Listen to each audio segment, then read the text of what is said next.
hell is that noise? Oh, that's my. I'm like, wait a minute. Peace, family. We'll get started in just a minute. I just want to let everybody know I'm live.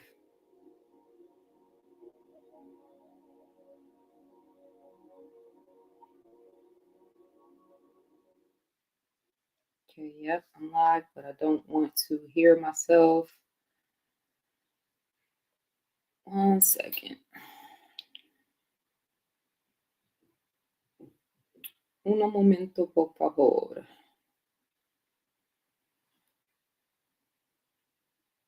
Share. Copy link. What's good, Richie Rich? What's good? Shock Rock. Shara King or Chakra King? Chakra King. Okay, that's dope. What's up? Peace. How you doing? Stories. Okay, and then link.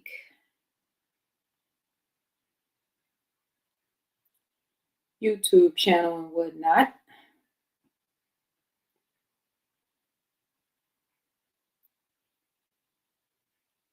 And let me let Facebook know too. What's good, Lady Lyrics? Peace and love. Welcome. Thank you for joining us tonight.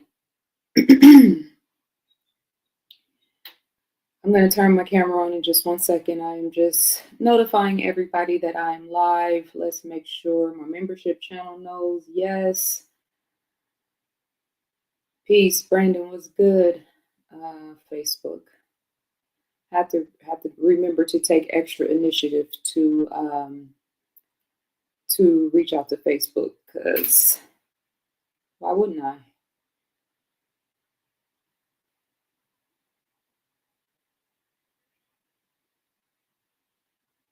Peace, Iris. What's good, sis? Get started in just a second. I'm just letting everybody know I'm live. I'm live on YouTube. Come through. And then post the link. And there we go. I should have sent this to my email list earlier, but I didn't think about it. And yeah, we don't have time for that right now. So let me just make sure it's on Facebook. Yes. Okay, cool. Wait, is it on Facebook? Okay, yes, on Facebook. And it posted to my stories. Let me make sure of that. All right, cool. What's good, family? And let me bring my frequency music back up, because Lord knows we're going to talk about some things today that could possibly, you know what I mean? Shift the frequency and shift the momentum. What's up? What's up? Peace. How y'all doing? How y'all feeling? George, what's good? Huntsville, Alabama. Lady Lyrics, what's good, sis? How y'all doing? How y'all feeling? Let me get my little notes here together. How is my sound, you guys, in the chat room? Because allow live activities from Facebook. What does that even mean? I don't even know what that means. Somebody told me that my sound was off in the last video, in the last live that I did. And then I asked other people and they said it was fine. So yeah, I don't know if that's an issue or not, but how is my sound coming across? Thank you very much for liking my glasses. These are, sometimes I wear my glasses just because I want to wear them. And then sometimes I wear my glasses because I know that I'm talking about a subject that might bring a particular type of eyes to my page and to my content, And so because the eyes are the window to the soul, sometimes everybody don't need to have access to looking at my soul. You know what I mean? And so because we're going to be talking about some things today that are, hot in terms of what's happening in the collective conscious, yeah, I'm going to keep my stunner shades on to make sure that, you know what I mean? If I gotta pull out my armor, that I'm already one step ahead of the game. So yeah. And I'm going to be allowing you guys, not allowing, inviting you guys to join in on the conversation as well. I posted the link to join us on StreamYard in my membership channel already. So I'm going to give you a few minutes to give everybody time to chime in, see if any of my members, YouTube members, I will send you guys the link directly in the private chat, as well as my membership family. And then eventually, once we get into the swing of the conversation, I will invite you guys to join in with me live, either by video or by audio. And of course, if you feel some type of way, my only request is that you turn your video on. You know what I mean? Because we can have variances in opinions and whatnot. But the internet and social media, unfortunately, has given people a green light to be disrespectful, even in times and in conversations where disrespect isn't even necessary. You know what I mean? It's like, I understand if we're having a conversation on World Star Hip Hop, while you might have a switchblade in your pocket. We're here talking about spirituality and spiritual warfare and intellectual things. So why would anyone want to come with any weird energy to my side of the world? I don't know, but we're prepared for that too. You know what I mean? So you guys can see my energy where I'm at right now, in terms of us having this conversation. But I wanted to sit down and have a heart to heart with you guys, tap in, see what the vibe is, and then also talk about not just the Diddy case in this first week of the trial, but more important for me, the energy that it is creating, right? The vibration that's being magnified in the collective consciousness in Black America in particular. As time has progressed, I've continuously talked about how we here in America are going to be playing a very pivotal role in this unfolding of this world that Satan is trying to create, and then the world that God and the gods are going to create. And so we're in this interesting time now where both of those things are happening at the same time. And depending on where you are in your state of consciousness is going to depend on where you fall on the line in terms of where you are. So before I get ahead of myself, let me tap in with you guys in the chat room. How are you guys doing? How are y'all feeling today? How are you guys processing the whole trial situation? Are you one of those people that's like, I'm not paying attention to that at all, that's a distraction? Or are you, watching and listening to it all? Or where are you guys at on the scope of the Diddy trial 2025?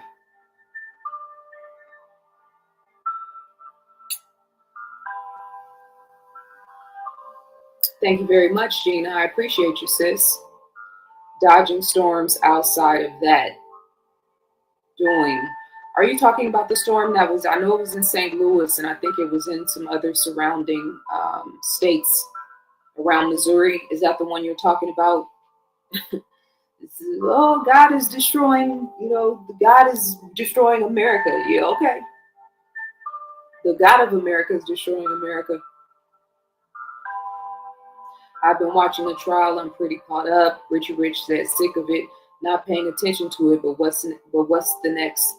When's the next Cali event? With the shades, though, you put that cool, intelligent, sexy vibe. I mean, that's the mood I'm in. So, and then I got my black hoodie, But yeah, I just sometimes I just like to sit down and converse chop it up with you guys without overthinking it. In terms of all the other types of content that I have been working on and that I put out. And because I think when you become a parent, I'm not saying this only applies to parents, but for me, for sure, when I had my son, it became very evident to me that I needed to be paying attention to the world and investing in the world that my son, was going to be inheriting. And so that's kind of was one of my main motivations in how I look at things, how I pay attention to things, the white lines in the sky, the food, all these different places that, I've been told I'll be all over the place before. If you said it to me, it wouldn't surprise me at all. But God is all over the place, so it makes sense. Science is all over the place. Knowledge is all over the place, right? But yeah. So okay, George says storms. Yes, and 1.5 weeks ago. Yeah, man, that document owning the weather by 2025. You guys should read it. I read it.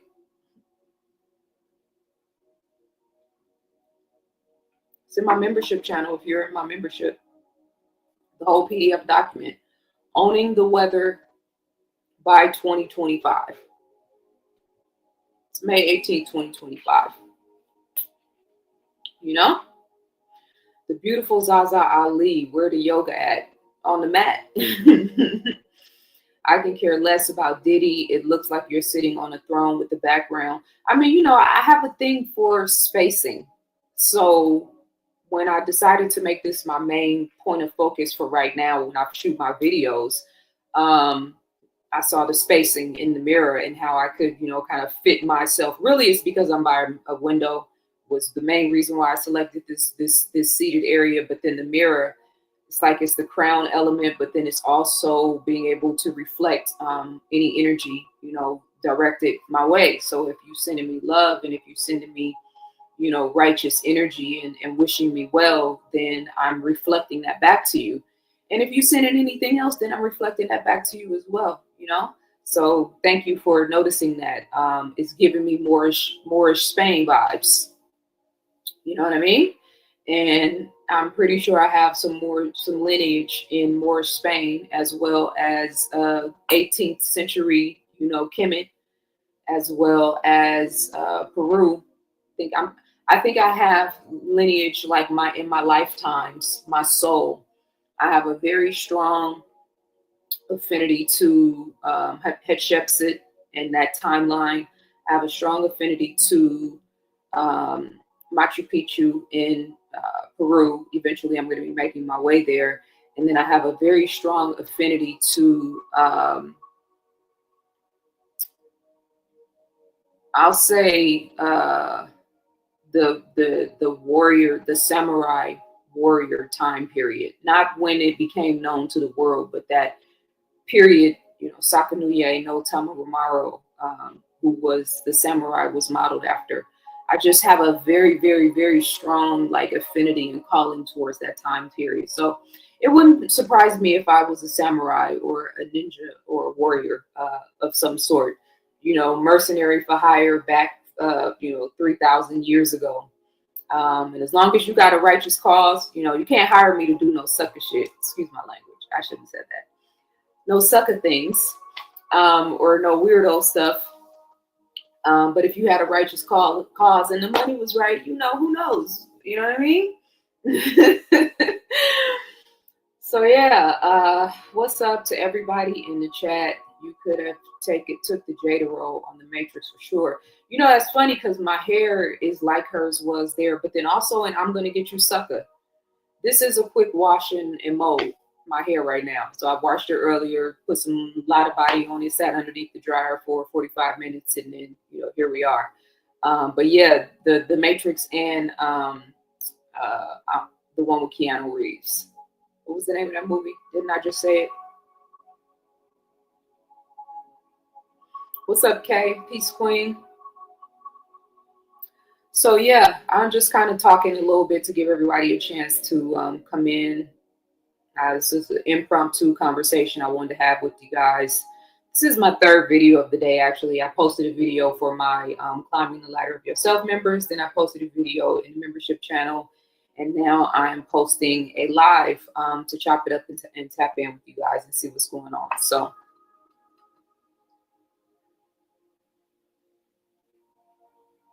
okay, we got Robin in the building. Somebody from my membership channel showed up. I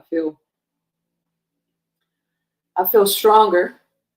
Okay, I'm going to bring you in, Robin. You don't have to chime in right now. I'm just going to add you to the stage. Well, I won't yet because let me set the tone for the conversation. I'm going to read your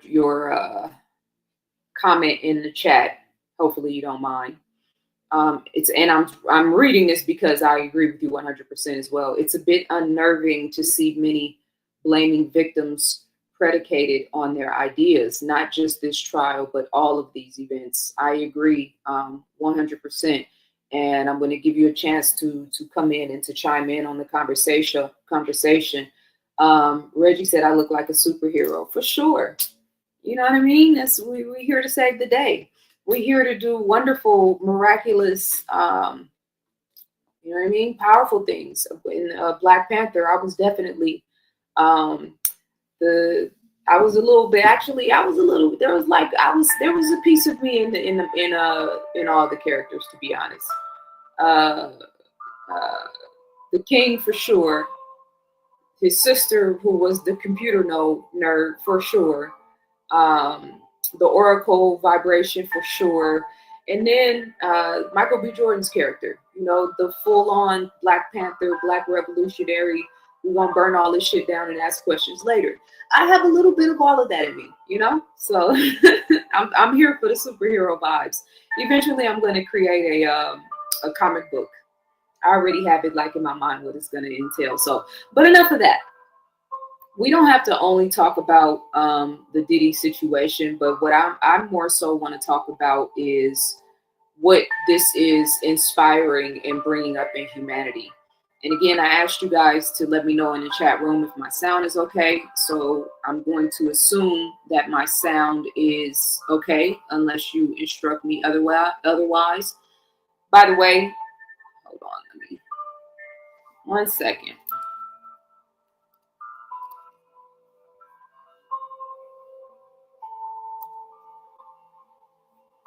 Make sure everybody present has my contact information.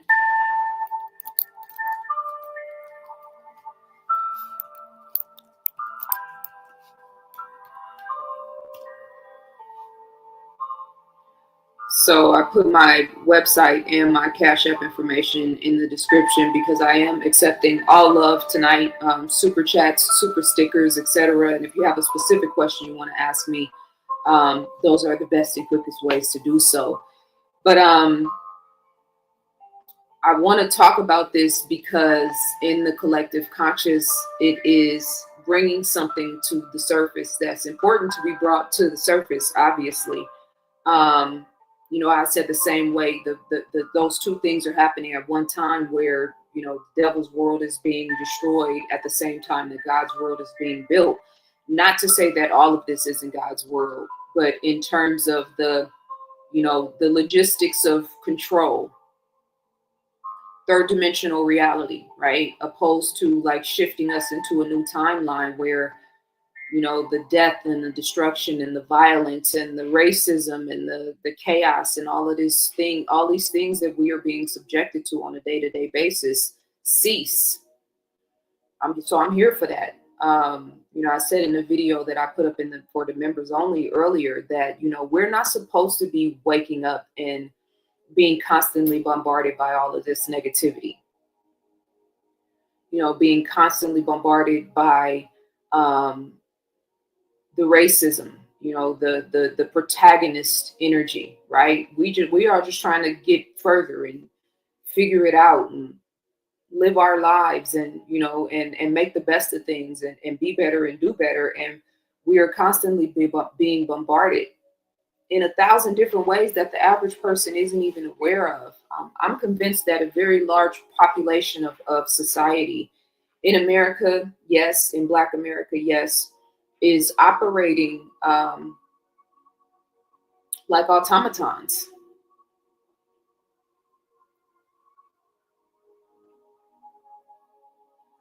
Not really consciously making any choices or decisions.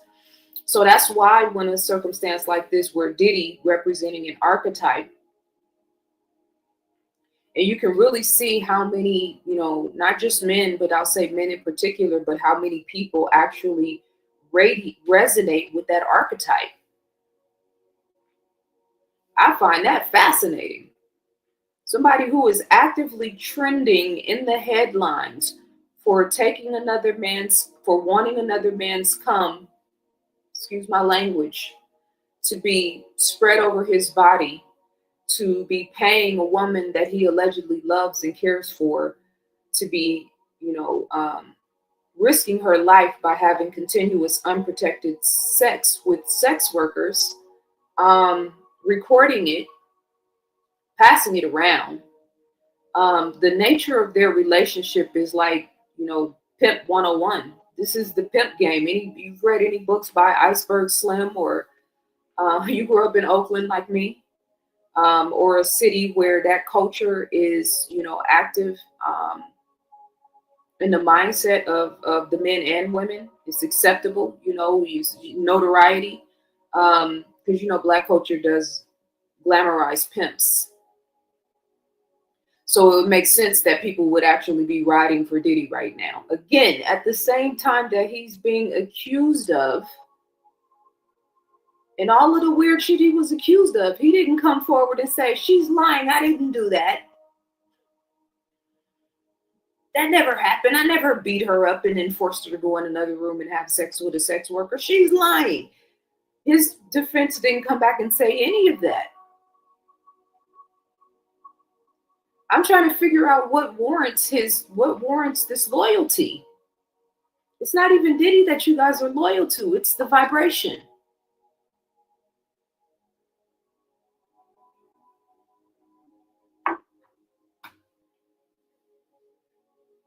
You can align yourself with anything energetically.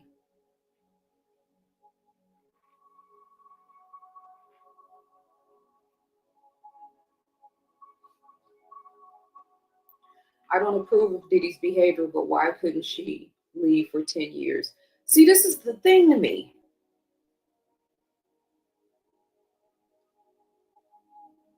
I don't understand the but after I don't approve Diddy's behavior. You know what I'm saying? Like, it's like, you know what I mean? It's like, I mean, I get it. The question, and there's a continuity of conversation that needs to be had, especially when it comes to domestic violence situations. But like, this is the thing. Okay, so let me come back to my notes because I really addressed this there. And it's so timely and important that this is happening right now in this timeline, because we just saw Shannon Sharpe get wrapped up in a whole bunch of drama and BS, right? If you have a question you want to ask me, the fastest way to get to it is going to be super chat or super stickers. If you want to copy and paste it and then repost it so that I don't miss it, you can do that too. But I do want to get to some of you guys' questions, because these different perspectives are important and why I'm doing this video, because I'm reading the comments, I'm reading the responses, I'm watching all of the reactionary videos, and it's mind blowing. I'm not taking up for Diddy, but that's weird to me. I'm not gonna lie. You know what I mean? And now, if this was like a gray area situation, again, where it's like the Chris Brown and Rihanna situation was a gray area to me. Not just because I'm a big Chris Brown fan, and was at the time, but because, and obviously hindsight is 2020 now. So she came forward and acknowledged that she was, they were both intoxicated, inebriated. She was violent with him. So they were fighting each other. So she didn't really blame him. She accepted accountability. So it was a volatile situation with drugs and alcohol to it. So, you know what I mean? So that's one of those situations where it's kind of like gray, where it's like, I don't feel like I need to take a side in any of these things, but I can respect, where both parties stand at this point. This is one of those situations I can't respect where this dude stands in any regard. You did what? So my point and to you who made that comment, you guys know me, don't take this as a personal. I always have to say that because I get fired up, and then I can tell by the way sometimes people respond. They think that I'm like, being combative or aggressive towards them. No, I'm just, I got a fiery warrior spirit. You know what I mean? So that's the fiery warrior spirit. It's not personal. Anybody with two eyes and a brain can see that this man turned her out. I need to put an extra line underneath that because I put that in my notes. And this is the danger, and this is why this conversation is important, and I wanted to do this live on YouTube, because This is an important lesson for women and for young women in particular. This is a prime example. And obviously everybody's not Diddy and Cassie, right? You know, playing out in front of the world, sex, drugs, rock and roll, everything that comes with Hollywood. So this can be happening on a, you know, a lower level, you know, regular neighborhood community type situation. And then as high up as, you know, president, et cetera, et cetera. President, record executives, people in positions of power, et cetera. Um,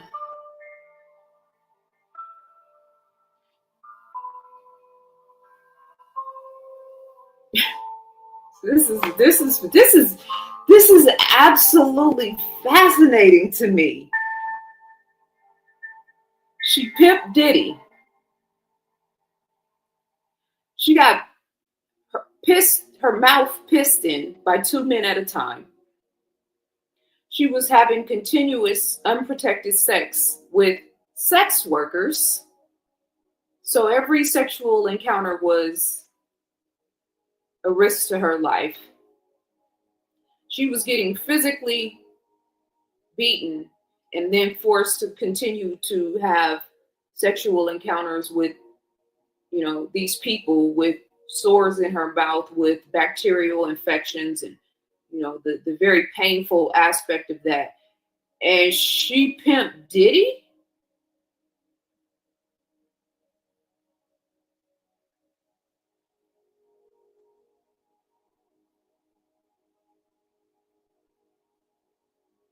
This is fascinating to me. People are entitled to their opinions. I'm reading membership in the private chat. People are entitled to their opinions, but sometimes it's just best to be quiet. It's just showing the ignorance at high levels, because how can we come together with these undeveloped mindsets? It's a paraphilic disorder. I mean, I respect that position, sis, and you know, it's casting pearls upon swine could be relative in a certain regard. But I also think that it's important for, and this is just my personal position, it's important for, you know, you say put the clean glass next to the dirty glass and let the people decide. And of course, in no way am I, you know, accusing myself of being the clean glass. But I do think that there needs to be a balancing, you know, perspective. You know, it's like, to me, one of the things that I'm noticing with a lot of the influencers that are covering this story is that they're either super pro Cassie or super pro Diddy.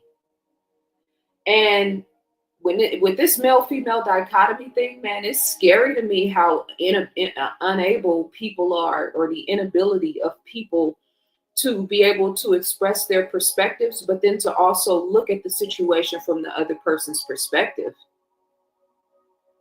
And that is just an absolutely fascinating thing to me, because empathy and compassion is the key to, you know, a lot of this timeline we're in, this next level of graduation that humanity has to do to survive, is going to require empathy and compassion. And quite honestly, a lot of you guys just don't have it. And it's concerning. I never said Diddy did it all. On the contrary, I said it in one of the videos. I keep saying one of the previous videos because I'm just talking about all this stuff in different content. But do I think she did all of that because to please him? Absolutely. Do I think that she, you know, like I said, he turned her out, but she allowed herself to be turned out? Absolutely. The thing that often gets neglected in these conversations is that you're feeding a beast. The swingers, that whole world. You know what I mean? Neo, you got 3 women now. I need another one. I just need more. I need more. I need more. You're feeding a beast. And anytime you consistently feed the lower nature of a man, which also automatically means you're feeding your own personal nature, right? Because it's clear that at some point in time she enjoyed doing this, even if it was just for the sake of pretending she enjoyed it to please him, or because she actually just enjoyed it because she wanted to please him. You're still feeding your lower nature. So this is the lower nature of humanity, of man, of powerful men on display right now for the entire world. And how is it that we possibly have so many people championing for the current champion of the lower nature? The shit is fascinating to me. So no, she didn't pimp Diddy. She finally got paid for her efforts.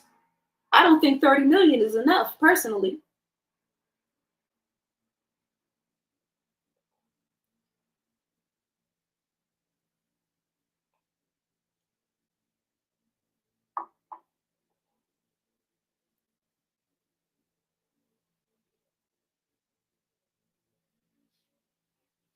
Diddy was elevated by people above him, not because he was true Black excellence, but because he helped them set a very low bar in the community. And he kissed the ring.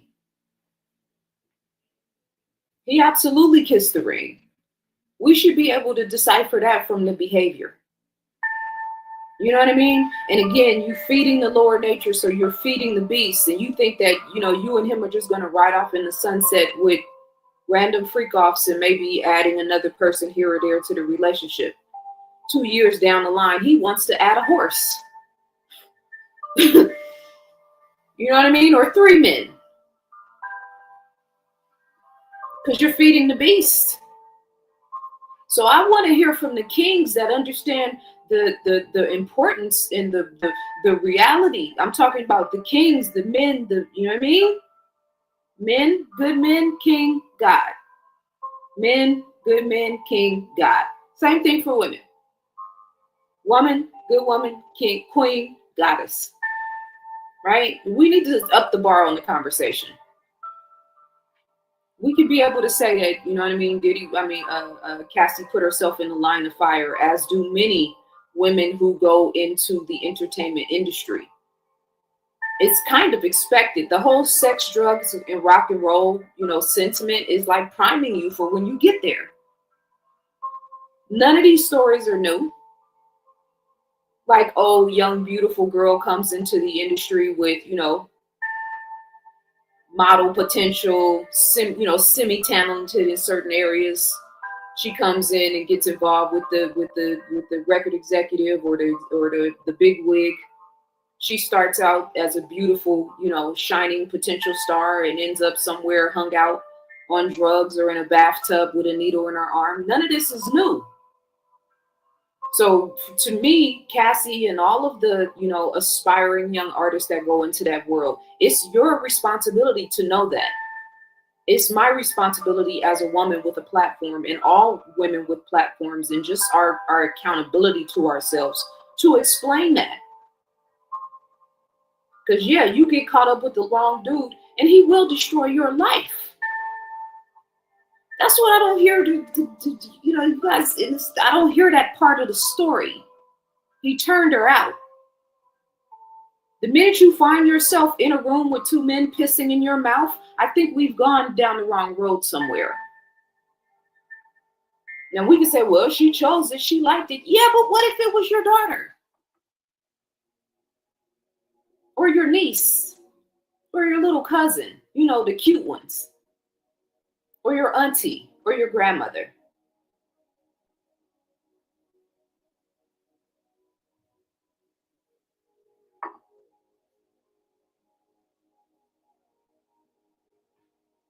She had no power. Exactly. That's what I'm saying. It's absolutely none. Like that, her sitting on that stand and testifying on her own behalf is probably the first semblance of power she's had in her life ever. Because she got with him when she was 19 years old. He was a savage towards her and many, many, many others. She cheated on her boyfriend with Diddy when she met him, then let her boyfriend go with Diddy. Would you ever do that? I mean, I wouldn't have done 95% of the things she did, but I'm not her. I don't need to be her to have empathy and compassion. I don't need to be him to, you know, to see the error in his ways. What does her cheating on her boyfriend with Diddy and leaving her boyfriend to get with Diddy have to do with her getting pissed in her mouth? and having to have sex with, UTIs and sores in her mouth. What are we talking about here? And then she's in a world with a man that is consistently with other women. It kind of comes with the territory. So I was when I'm doing, water seeks its own level. Ding, ding, ding. We have arrived. You want a woman because she's young and beautiful. She wants you because you're older and more affluent and have money. There's a lot of other stuff that comes with being a human being outside of that, but those things weren't important when you were choosing who this person you were going to get down with. You weren't choosing based on character and personality. You weren't choosing based on, how he treats the previous women in his life, or her, vice versa. So yeah, they were equally yoked, obviously, in this regard. So she cheated, he cheated, etc., etc. All is fair in love and war.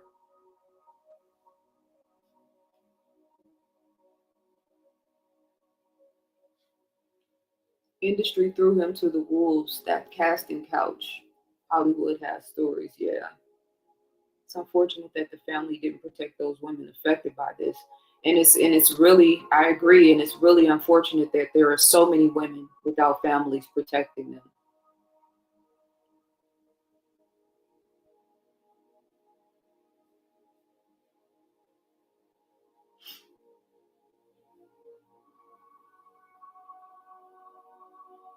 Did he pimp the community, huh?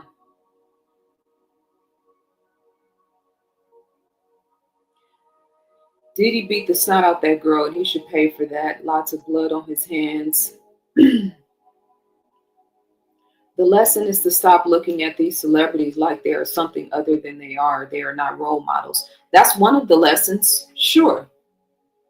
The other lessons, there's lessons in manhood that need to be sifted out of this. There's lessons in things that a man should and shouldn't do, whether he is a billionaire or whether he has $50 in his bank. There are lessons about the men around a man and things that they accept and watch a man do for the love of money. There is lessons about what drugs can do to you if you let them take over your life. There's lessons about the quality of women that you choose, because you guys can blame her all day and say, well, she was this and she was that. Yeah, he chose her. Water seeks its own level. He chose this. He chose her. Yes, he chose this experience as a byproduct of that. Thank you, sis. I appreciate the cash app. So there's a lot way there's yes, 100% the celebrities, absolutely. But this type of stuff is going on in our community and in our culture all the time. Again, we uphold pimp culture.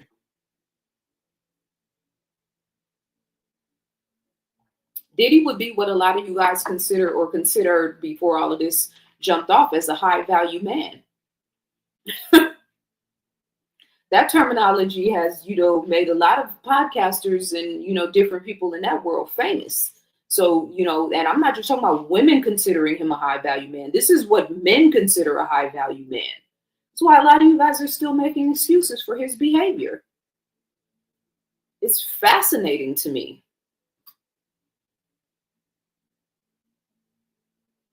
I hope yeah, man, listen, a lot of these guys do have daughters. That's what's really scary about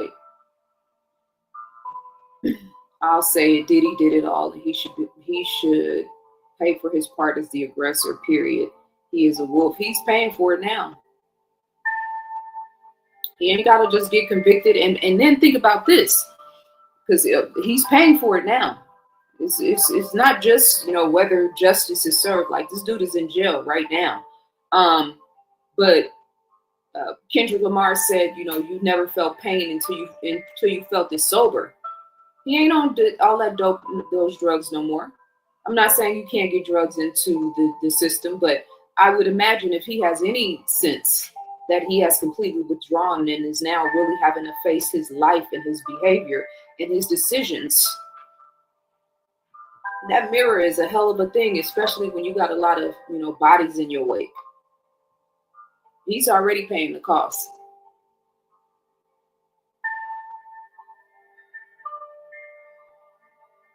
So I'm going to drop the link for you guys to join. Anybody that wants to chime in on the conversation, um, you can do so by video or by audio. I just request if if you feel some type of way, or I have to say this, it's weird even having to say it, but like, don't try to be disrespectful without your camera on. If you got something slick to say, at least have the courage to turn your camera on, you know? So I dropped the link. Um, yes, Clive Davis for sure. He is definitely the big fish. And he has a master that he submits to as well.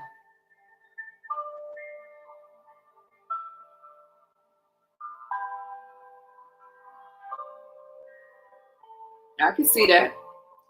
Her spirit was attracted to Diddy's energy, feeding the beast is karma. So I dropped the link in the chat room if you guys want to actually chime in. But back to my point that I was making, this older man turned this younger woman out.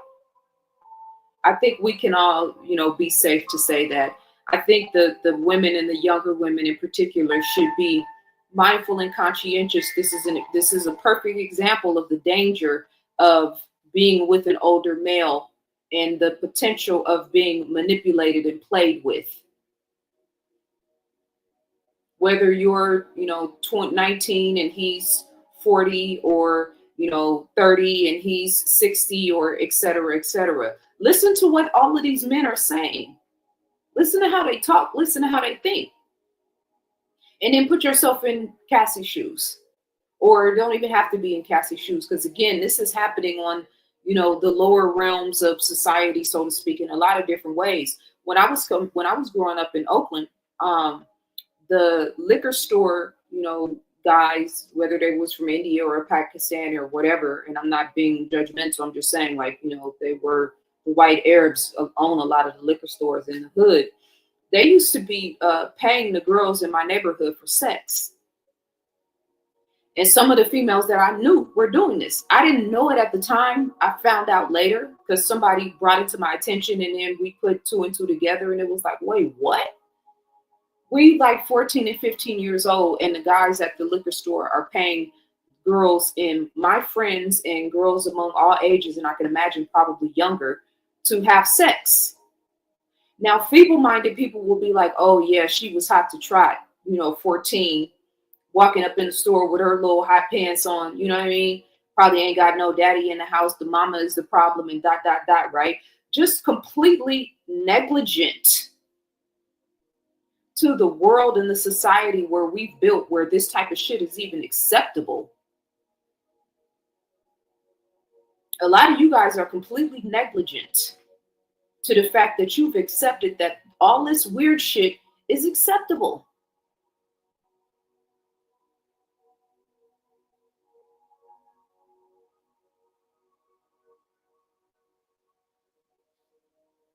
Black society is on trial here. This shows that there are no limits to what a degenerate can get away with as long as he's being bankrolled. And that's an excellent point, and that's a very intentional thing in terms of Black society being on trial. And it's this continuity between Chris Brown being in jail now, Tory Lanez, all of these high profile situations, the plantation that just burned down, just burned. No firefighters on site. I think I saw some footage with like one or two firefighters trying to fight this big ass blaze. The whole building is on fire now. It's in a residential neighborhood, and it's just burning. And we're all celebrating the fact that it's burning. And I'm like, yeah, but who started the fire?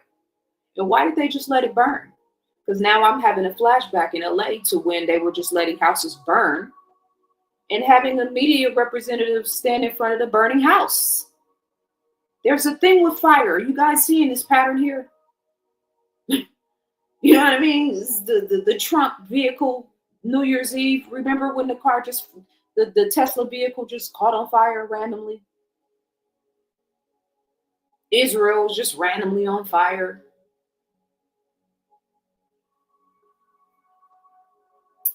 Thank you so much, self-helper. but self-help too. I appreciate the super chat. Peace, Zaza, and much love. It's not easy to talk about these topics. Yeah, no, it's not. And sometimes I don't even want to talk about it because the level of, kind of like mud that gets swung in the process of trying to have these type of conversations, which are super necessary.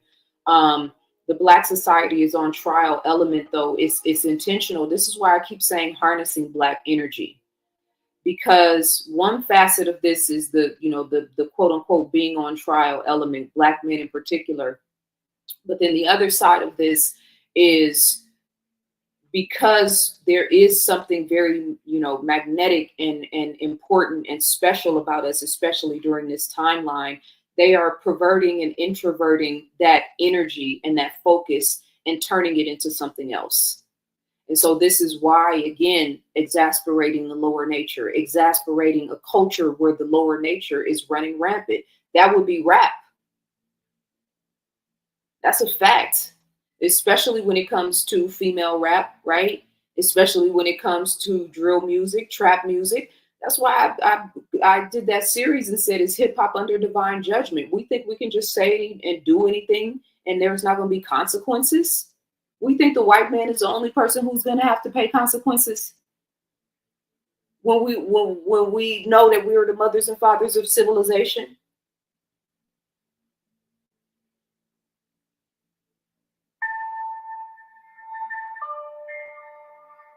Any man speaking that way clearly doesn't have real love and respect for women. Yeah, you guys, I put the link in the chat if you want to join us.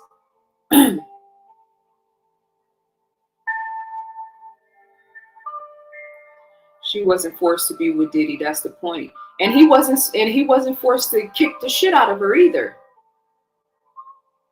That's the point. Nope, she wasn't forced to be there. Yep, she could have left at any time. Yes, she made conscious choices and decisions. Yes, it is partly her fault for going through those experiences and allowing herself to be put through those experiences. Period. Point blank. Let's pause for a second so we can make sure that we acknowledge all of those things.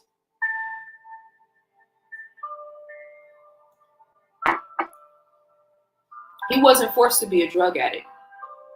He wasn't forced to be a womanizer. He wasn't forced to be a woman abuser. He wasn't forced to participate in satanic rituals.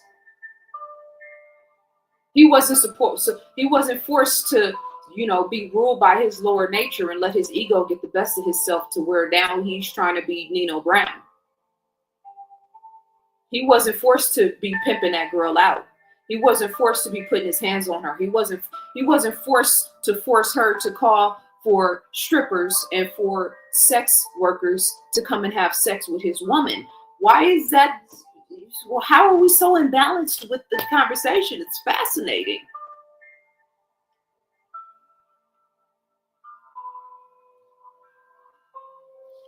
If she didn't have power, she wouldn't have gotten paid or testified. She'd be dead right now. No, the people who have power are the people that everybody is afraid to come out and talk about. We think celebrities are not talking about this because of Diddy. No, they're not talking about this because of the people who control Diddy. That's where the power is.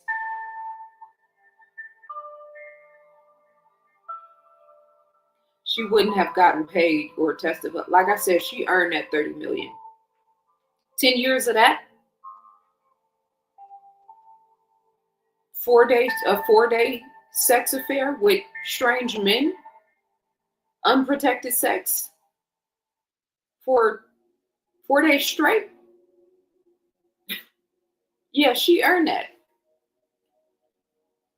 I don't know how you equate, having to get up on stage in front of your husband with your child in your stomach and recanting these extremely painful and traumatic experiences in front of the world in the era of social media where she's never going to live this down. I don't know how you equate that to power. I'm confused. I think I missed something. I agree.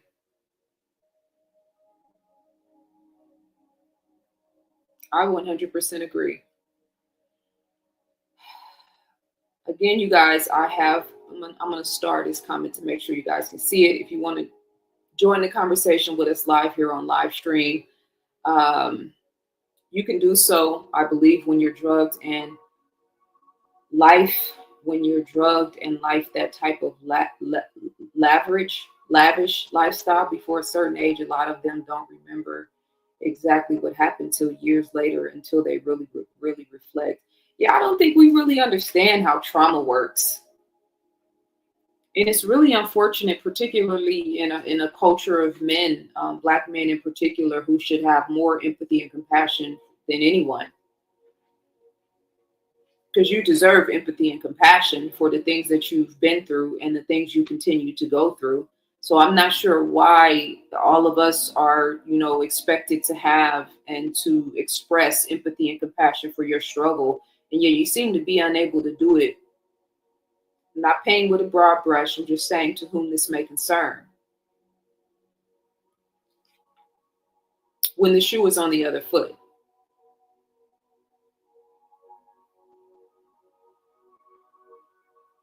The Lord desires is the big, yeah, that's the real, the real star of the show, so to speak. If you leave your boyfriend to get with some richer dude, you made that choice. I don't even know. It's like, is the microphone on this thing on? It's like you try to come and have a real intelligent conversation with a group of people. It's 126 of us now. Please like the video, you guys. Help me to stay alive in the algorithm. Matter of fact, let me check my phone to see how many likes I got. I don't be paying enough attention to this stuff. I'm going to come right back to you in that comment, because boy, y'all just never, ever, ever cease to amaze me. Let's see. How many likes we got?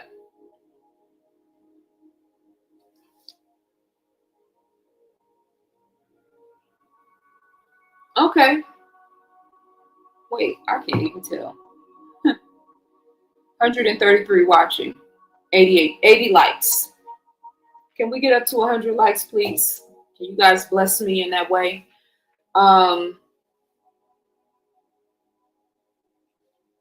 If you leave your boyfriend to get with some rich older dude, you made that choice. I mean, I don't even like. It's like, are we speaking the same language? We can't be. Let me scroll down. Maybe I missed something. Thank you so much, Self-Helper. I appreciate you for the super chat. Maybe I missed something. Leave that black title. It's not helping. Lose that black title. It's not helping. Okay, so I'm gonna ask you to clarify exactly what you're referring to, and if you're talking to me using the term black. I would think that you wouldn't be giving me a directive on how I express myself. So let me maybe that was a directive towards me. Peace, family. Peace, everybody. Both of them are degenerates. No one makes people get peed on and do degenerate things. That's a choice. You can't excuse that stuff. Nobody is excusing it. One person is the victim of it and one person is the perpetrator. Let me say that again. You both of them take the equal and primary focus. One is a victim and one is a perpetrator. Do I need to look up the definition of victim and perpetrator? Does anybody think that Diddy was the victim of Cassie and she was the perpetrator of the pissing in the mouth? This is what I don't understand. We have this thing this built-in thing in society, whether it's through religion, whether it's through politics, whatever, that men are supposed to be the leaders of society. So really the onus is on you in terms of how you conduct yourself and your ability to experience, to navigate, and to cultivate power, because all men don't have power. But there is always a situation where a man has power over a woman, even if it's just physically, in terms of the male-female dynamic. So if you have more power, shouldn't you have more restraint? Isn't the onus on you if you have more power and you are the quote unquote superior of the two sexes? Isn't the onus on you to have more restraint? I want to know what you guys have to say, but I would also like to talk to some kings. You know what I mean? Because it's feeling lonely in here. Much of it was her idea. Yeah, I need to. You know what I mean? I need some. I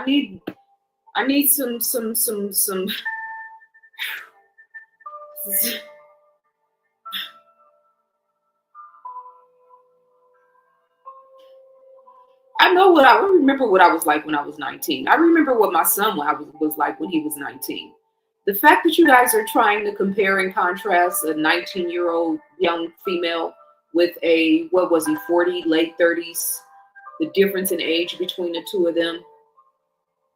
Are you really trying to act like there's not a victim perpetrator relationship in the situation? Like once you turn 35 or 40 years old, you don't have a higher level of accountability? Like when you're a prominent man or male in the industry, that you're not supposed to have a higher level of discipline and self-awareness because of what comes with groupies? Ain't none of this new. The groupie, program, the groupie etiquette, that shit's not new either.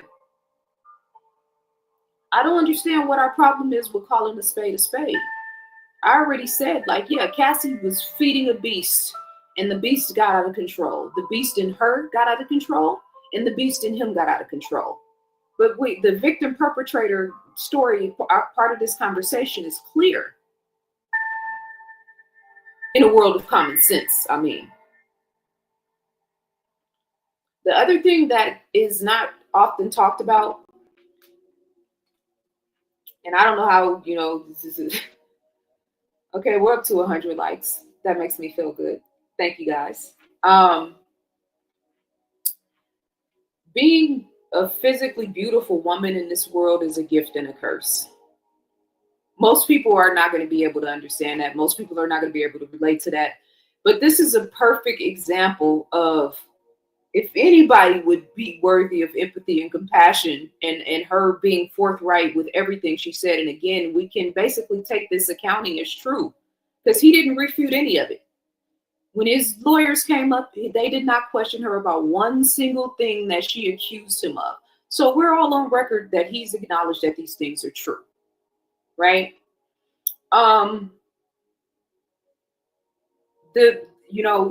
Sometimes when you're a beautiful woman, there is no empathy or compassion for you. It doesn't matter what happened to you.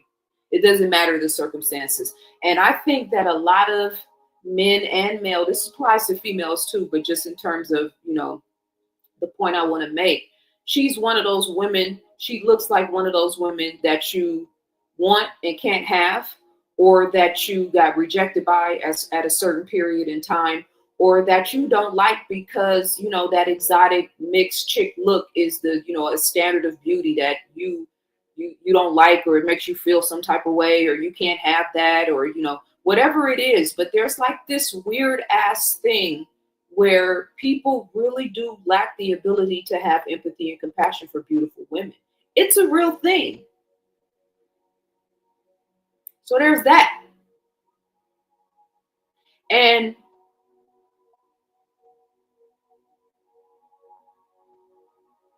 I was re-listening to something yesterday, and in the comments I was reading, the people were saying that it's okay why is it okay for Diddy to be a hoe but not Cassie? So now we have this argument, like, if he can do it, she can do it too, which is absolutely ridiculous and absurd. Because again, we're talking about debauchery and savagery, right? But the bigger point to be made is, look at where hoeing gets you. That's why I'm confused. Like, why is anybody saying if he can do it, she can do it? And why are you guys comparing and contrasting any of this devious shit? He's in jail. She's pregnant with her third trial on stand. Her children are going to have to go back and know and find out all of this shit about her background and her history. That in itself, I can assure you, is a prison she will never escape. Look at where hoeing leads you. Look at the, look at where this all led to.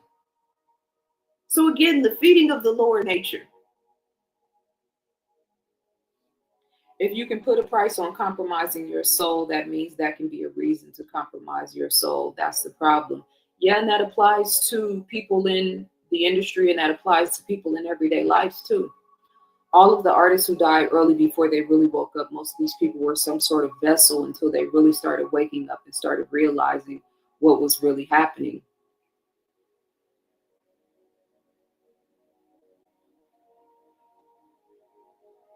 It will be really interesting if that baby comes out looking like Diddy. No, I think that would probably be a curse for her.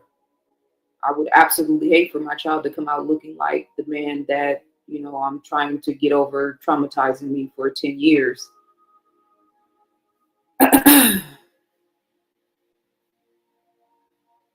It's a freaky domestic case, not a RICO. I don't know. I feel like this is more than just a domestic case. I think this dude was pimping this woman out. I really do. I think he was pimping her out. I think that he was using her to close deals. I think that he was using her to have sex with, powerful men in the industry in order to, gain some sort of favor. I think he was sharing the videos and the images of her around the industry and with, men in upper echelon, places for favor or, really probably just because he was attracted to those men. And so he was using her as bait. I think he absolutely used her as a sex slave and pimped her out.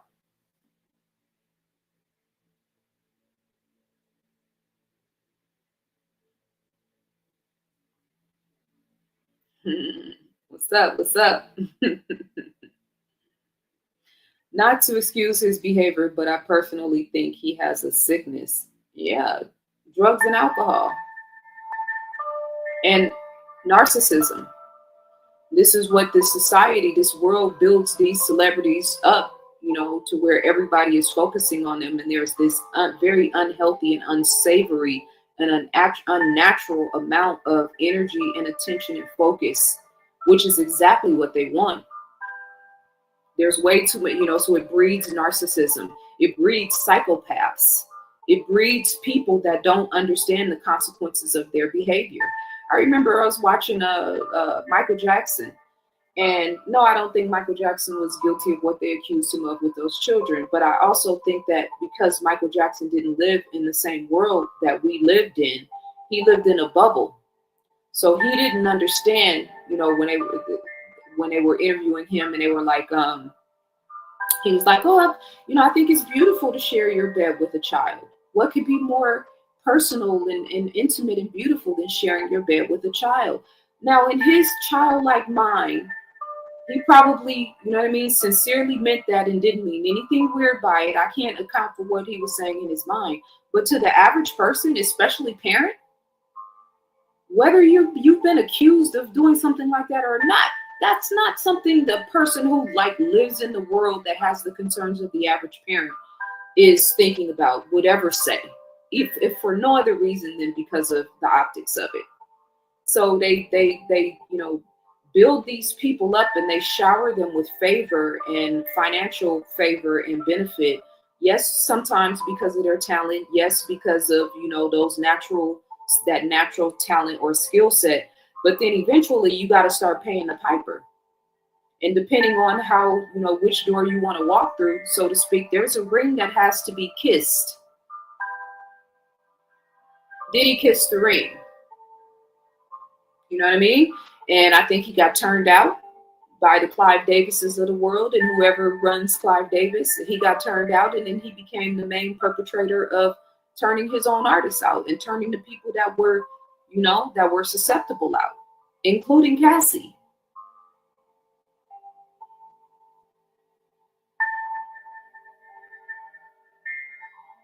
Can we say that about Diddy getting bitten in the industry to continue the ritual? I think I might be missing something from the question. Give me a little bit more context. Age and having more money and power most definitely is a factor. It is a factor. And then it's even more, sort of The point is made that, you know, you can have any woman you want. Bill Cosby could have had any woman he wanted. Shannon Sharp could have any woman he wants. I mean, you know, I'm sure the women that he would want him. You got money, you know, you got a certain amount of money and a certain amount of clout. It's not hard to get a trophy wife in this world. They in his DMs right now, still, even after what he was accused of. So there's always fresh meat on the line, so to speak. So why, if you could have any sophisticated, beautiful, you know, woman that's in, you know, in the same age range as you, or in a similar age range as you, why are you going like 20 years younger? Because you are harnessing that energy, using her to keep you young. You are looking fire in them fire in your shades. Yeah, thank you very much. You know, we're going to have to agree to disagree on this one. I see both being degenerates. I'm not picking a side of degenerate behavior. I think that one day you'll see it, though, God willing. No, one day I won't see it.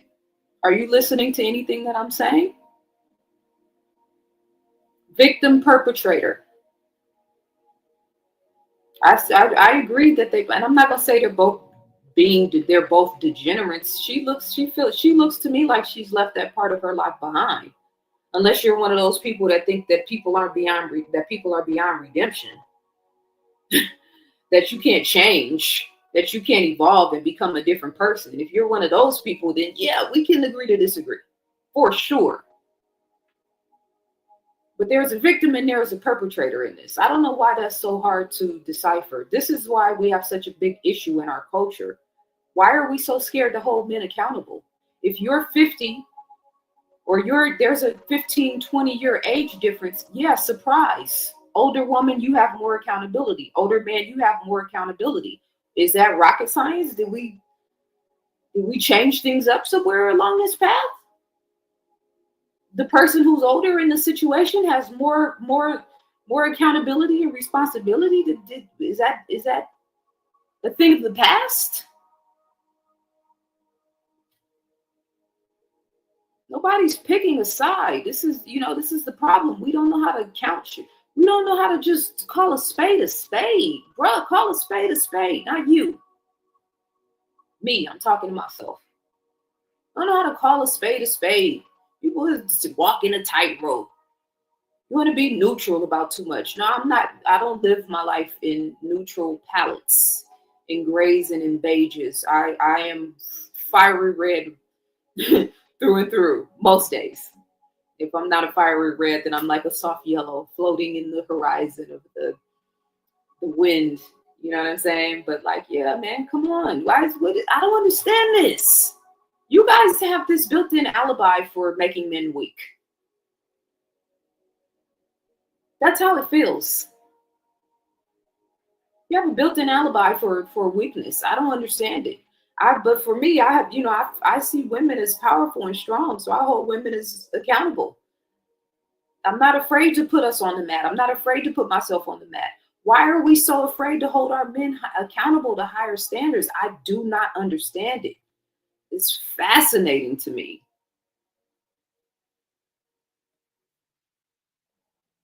I feel like people are committed to misunderstanding the situation and cannot understand the difference between a victim and a perpetrator. And the inability to listen to everybody's side and everybody's perspective. Yep, I agree with you on that. Yep, I agree with you on that. Nope, I don't agree with you on that. And it's okay. You can't justify a one-man RICO. Are you saying he conspired with himself? Who said that? I don't even think I've used the word RICO. So maybe you're talking to somebody else in the chat room. But you couldn't be talking about me, because I'm not even addressing the specifics of the case yet. Do I think they've proven a RICO? No. We're in the first week of the trial. We have, 8 weeks to go? Nobody should be trying to prove a RICO at this point. Now, usually, are there other, defendants in a RICO case? Yeah. But I also think that the government has kind of moved strategically in a way to try to, protect the parameters of the case, so to speak. They already got one witness that came up missing, one of his girlfriends, I think it was.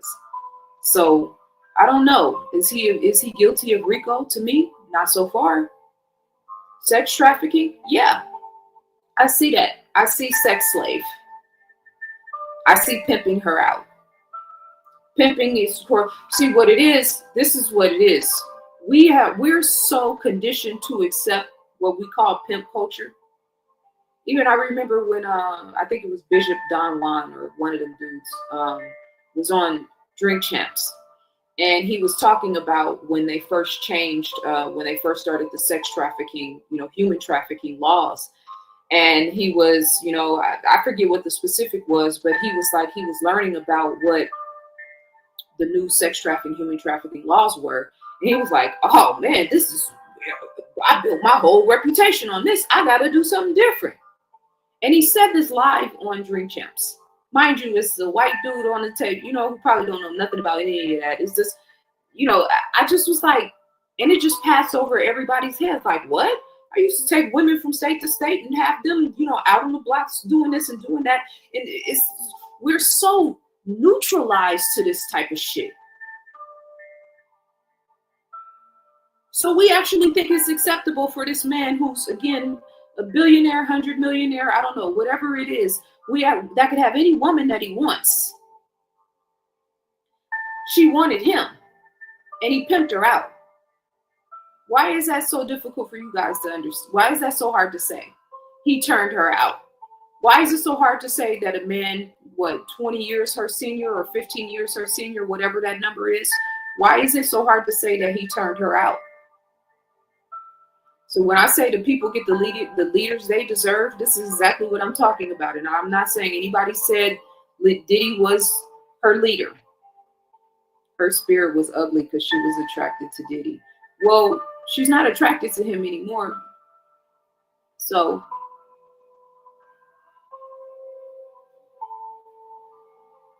and that's the other thing. Like, you know what I mean? It looks like she's moved on with her life. They want beautiful women humbled. Yeah, that's a fact. She's built like a little boy. I didn't even mention her body.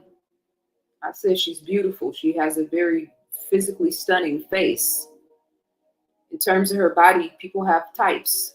You know what I mean? She was a model, so she has a small, petite body type. Okay, she looks like a little boy. She was very popular in her day. Cassie was, known for her beauty, not for having a body like a little boy. But okay.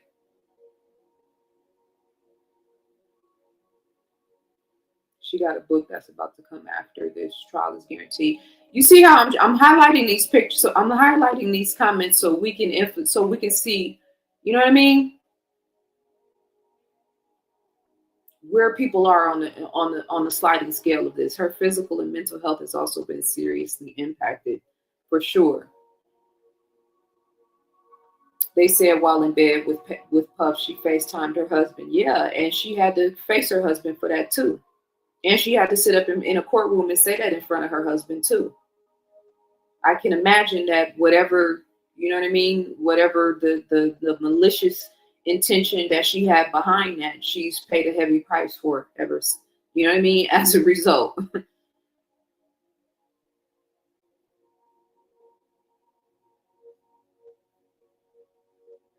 Charges include prostitution, kidnapping, coercion, and arson, and racketeering. Yeah. Most victims being drugged don't really remember half of what they did. And you can tell, I can tell from reading the transcripts that she still loves him. And I can also tell that she probably didn't tell us everything. There's probably some skeletons that they both share that they'll never tell. Because just like if she knows Diddy has a handler, and she has to know that he has a handler, the people who really control him, so to speak, and decide when to push the green light on, the arrest, the whole Homeland Security situation, versus letting him slide for 20 plus years without really not facing any consequences. So it was obviously decided by somebody or somebody's in power that it was time to hold him accountable for things that they've known he's been doing this whole time. And this behavior, this is not new. When you look at the Hollywood rituals, satanic rituals and whatnot, like this is stuff that people have been whispering in the background of Hollywood for 20, 30 years now. So again, with the timeline that we're in right now, all this stuff, we're all in the movie, right? We're all a part of the movie. We're all a part of the show now. So whereas normally we would be watching a movie that is, replaying the life of a Michael Jackson or a Tupac, or, you know what I mean? And what was happening and how the people were reacting. Well, now with social media, right? And with everybody being so inundated with reality TV, they've made the movie go live now. We're all a part of it. The YouTube bloggers are all in the courtroom. It's fascinating.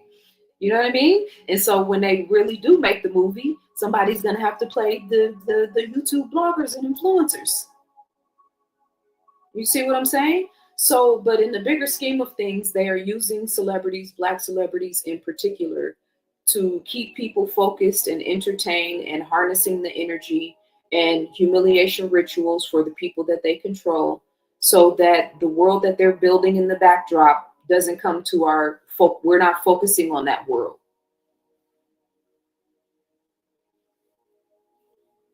It's very intentional.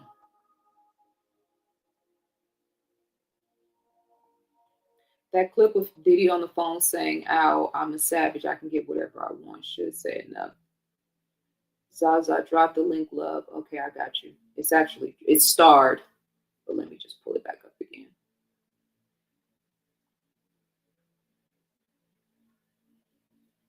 No, that's not what I'm trying to do. I'm trying to copy it. Oh, let's just see if I can do this. Yeah, I can. Okay. There you go.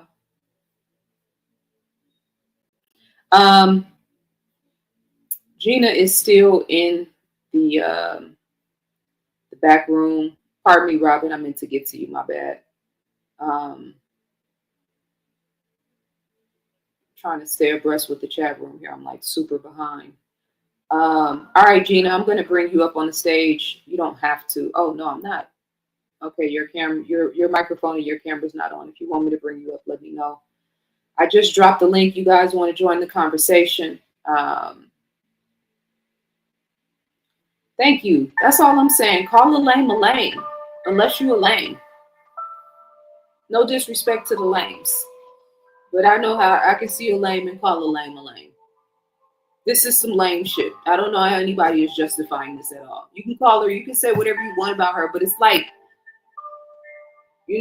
it's when you're looking at the victim versus the perpetrator. How is everybody focusing all their attention on the perpetrator? I mean, the victim. I don't understand that.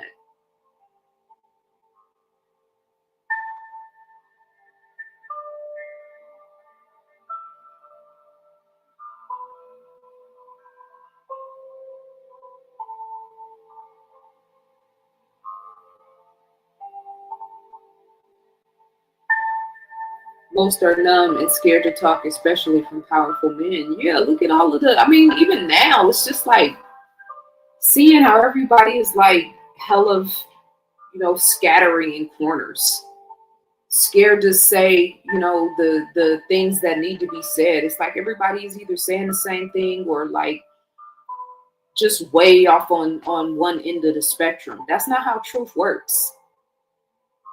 You should be able to, you can see it from both ends of the spectrum. You know what I mean? Gina, I'm going to bring you up because I see you just came back on. If you don't want to talk, you don't have to. Hi, Zaza. Peace, Queen. How you doing? I got my camera off because I'm not prepared physically. Oh, it's all good. It's all good. Yeah, I don't have those glasses on and that, and the hairdo and that, It's all good, sis. It's all good. I got you. What's on your mind?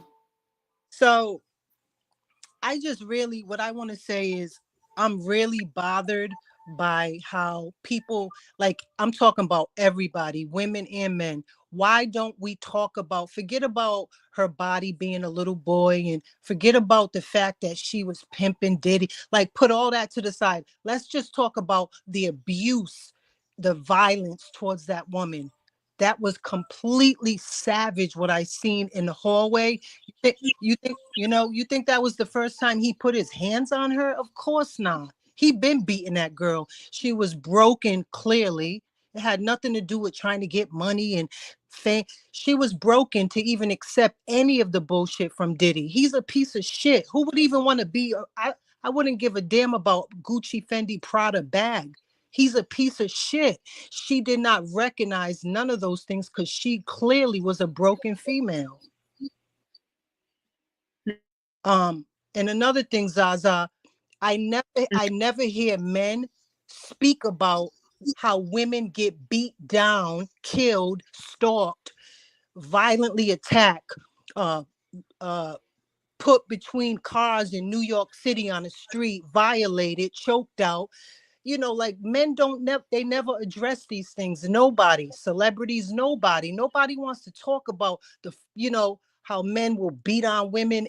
The football player, when he was throwing at his wife around the living room, no one spoke about that. Why? Because she was a white girl. She was a female. That dude was throwing her around like a rag doll in her living room. You remember that? Yes.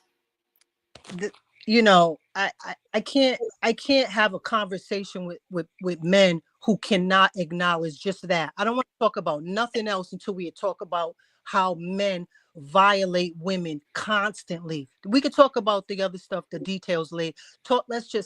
Men don't want to address that or acknowledge it or own it. Nobody does that. That's what I want to say.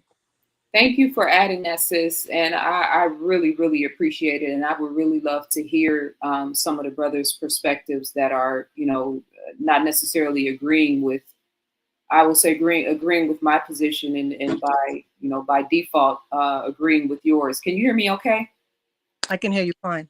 Okay, cool. I had to switch my account over because the screen was getting stuck. So I added myself to the conversation twice just to make sure I don't get kicked out here. No, you're perfect, nice and clear. Everything's good. Okay, beautiful. So Wiggle Man said after a while it becomes. Okay, no, that's what I don't want.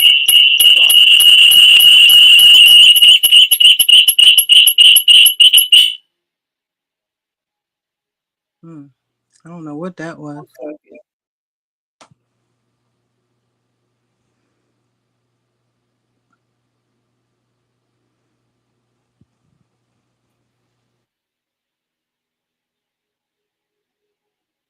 Okay.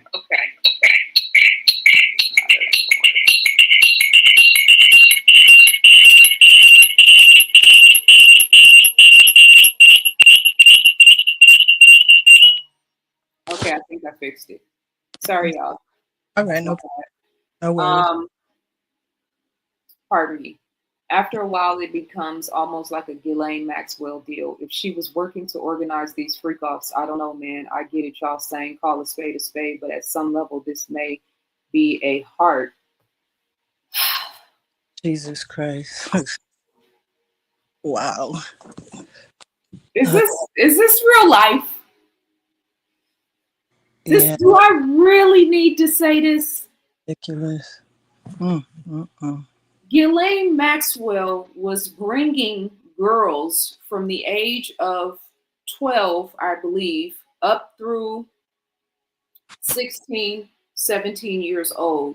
She was going out to different places and scouting young girls and bringing them to Jeffrey Epstein for him to have his way with them.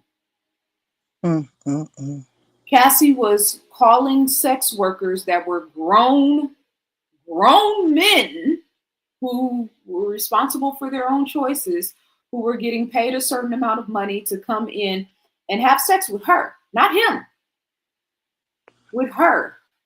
How you equate that to Ghislaine Maxwell is the riddle, the absolute century. I am just absolutely blown away by that comment. Ditto. Unbelievable. It's in the book. She let him have. If we're calling a spade, yeah, man, this is crazy to me. Yeah. It's always overlooked. that the part that I spoke on is always overlooked. That's why you got that right. That's why you just read that. It's always overlooked. Nobody can just stay there. No one wants to stay right there. The violence. That girl will be healing for the rest of her life. And you know, there's really, I'm trying to figure out how we got in a world of men that don't like women. Mm-hmm. That part. And see, for me, the argument that a lot of guys will make is like, you're not listening to us, right? We want to be heard. You're nobody, you know, there's lack of empathy, compassion, but that doesn't work with me because I have consistently used my platform for a very long time to focus on and talk about just that, right? Absolutely. So putting a pin in that, because that's usually the first rebuttal. You know, you want us to listen to you, you want us to hear you, but you don't listen to us, you don't hear us, you're not paying attention to what men are going through. Okay, so we could put a pin in that because that doesn't apply to me and to a lot of women that watch my content, right? But so beyond that, it's just the inability to, I don't know, for me, and I'm not even a man, but like I don't like to see weaker people get bullied. That part, period. You know what I'm saying? I don't like to see, you know, the strong big dude or the strong big female, you know, bullying or punking somebody that's like half their weight or half their size. Period. So, and I feel like if there should be some sort of built-in caveat in manhood, especially when it comes to the size dichotomy of like, okay, yeah, she might have been this, she might have been that, she could have been all of that and above, but that don't give you an excuse to put your hands on her. Right. That's where I'm at with it. Here's what I'm getting, what I'm sensing from you guys, and particularly those of you guys in the chat room, and then those of you guys I've been like just watching this mindset. What you guys are basically saying is that there are specific circumstances and conditions where it is okay to treat a woman like that. Right. That's it right there. Let me write that down. There are specific circumstances and conditions where it is okay. That's right. To put your hands on a woman, to be physically violent and dominant with them. And mind you, we're not just talking about the incident in the hotel. We're talking about a continuity of violence. Everything she accused him of, he never once came back and said, I didn't punch you in your face when we were in the Hamptons. Correct. Me and that guy didn't piss in your mouth at the same time to where you almost choked. Right. What are you talking about? I took you in the other room and beat you up before I forced you to go in the other room and do the freak off. We didn't do any of that. He didn't refute anything she said. Correct. So the way that I'm interpreting a lot of the responses that you guys have is like, yeah, she earned that shit. And I would respect you a lot more if you just said that. I'll take that back. I wouldn't respect.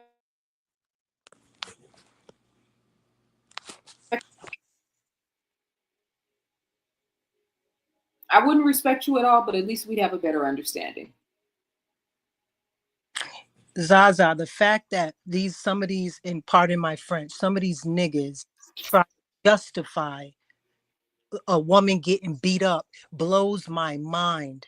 That blows I will be a single woman until the soil before I tolerate any of that. I promise you. Yeah. Yeah, real talk. And you know, there's a lot in between this, right? There's, you know, a lot of healthy, intelligent, you know, compassionate men and women amongst us to where we can come and have this conversation. And, you know, we're all kind of standing back and looking at the way some of you guys think, like, you know, these comments and whatnot and the kickback and whatnot. Like, yeah, we need to be aware that you guys exist. Exactly. So thank you for letting you know, like I said, I have a son who's now in the world right now. My participation in this conversation, my having this conversation, is not just because I'm a woman that like for Cassie, or for women who have been in domestic violence situations like Cassie. Like, nah, I got a son that's going out into the world that's going to take place. My son is learning and observing based on the commentary that you guys are online, you know, putting in the blogs and whatnot, the things that we are all learning and studying each other from this situation. Right. I say You know what I mean? You see a woman sitting back and recanting this type of experience, and the only thing you can do is blame her. That's Please crazy. tell me what part of the earth you guys exist in. So I'm gonna bring to join the conversation. And again, I dropped the link. I will Zaza, so you're aware, he was here and then you're breaking up, Zaza. Just so you're aware, I don't know if you know, but you're going in and out and you're breaking up. So just want to make you aware. okay, give me 1 second, you guys. Give me 1 second. Please.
All right, guys. I think I fixed my issue.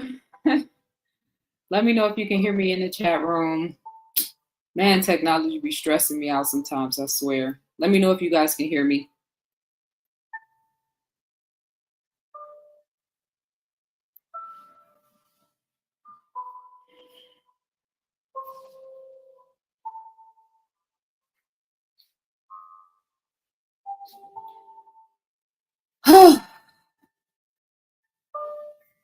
Okay, cool.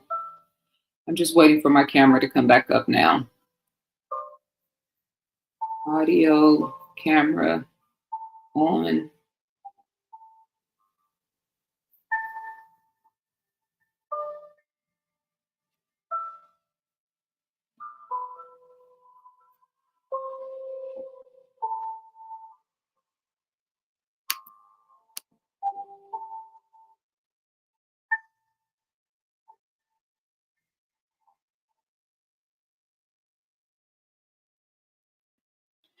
All right.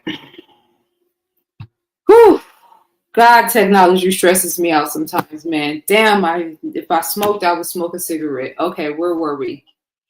Gina, I'm gonna bring you back in. Brother La, if you want to come back in. Thank you guys for sticking with me and for your patience as I figure out the back situation. It is, whew, oh my goodness. Brother La, if you want to come back in, feel free to do so. That red pill must be strong for so many men to feel that elevating a woman is a threat or somehow less of a woman. This is why this is so necessary and critical for this to happen right now. And thank you so much, Rashonda. I appreciate you for the Cash App. Because I think we're not really like that privy to the way the average, not just men, but like humanity, the way we're really operating in the world. And this is really kind of bringing things full circle. So again, the anti-female sentiment is just, Diddy and Cassie is going through whatever they're going through. He's on trial. Like, why are women catching strays everywhere? I don't understand it. And it's not just the women, the Cassie women. It's like this whole, sort of billowing conversation that's happening now. That's just like, it's weird. Again, I didn't grow up in a world where men didn't like women. I mean, Zaza, when have we seen men fully support women? On every level. When's the last time you've seen that? Somebody in the comments said my advice is to get a small microphone, then we can hear you more clear. Who can't hear me clear? Is there an issue? Is there an issue with my sound? No, not at all. Okay, so the issue before was not a sound issue. It was the site was buffering on Firefox, so I switched over to Google Chrome, and now it seems to be working fine. But I don't know. There shouldn't be any issues with my sound. The issue was that I was buffering because of the site that I was on. Thank you so much. Does that say Jamil? Jarrell, the great. Yes, we exist. Yes, we definitely do. And one who is attached to SAT and one who is aligned with source is more powerful than a million who are not. And this is why I can read this type of commentary or, be a witness to this type of mindset in terms of certain things being said.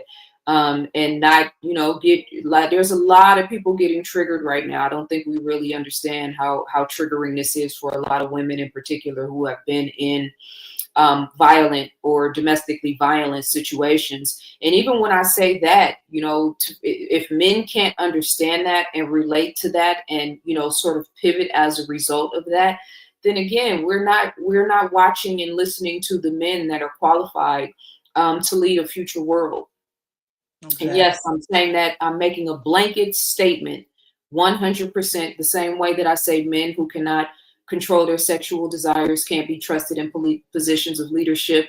The exact same thing applies for a woman, but I think it is more important that it be said and vocalized as it pertains to men, because men are much more susceptible to losing their power or to succumbing to their lower nature when it comes to sex than women are. Correct. That's the whole reason for the whole concept of a honey trap. So again, here we keep making all of these, we have, all these built-in reasons and alibis for making excuses for the shortcomings of men. And I'm just over it. I said, Cassie, and she's made her bed, she has to lay in it. Who wants to sit up in a courtroom? Everything she said is on wax in the world forever. Mm-hmm.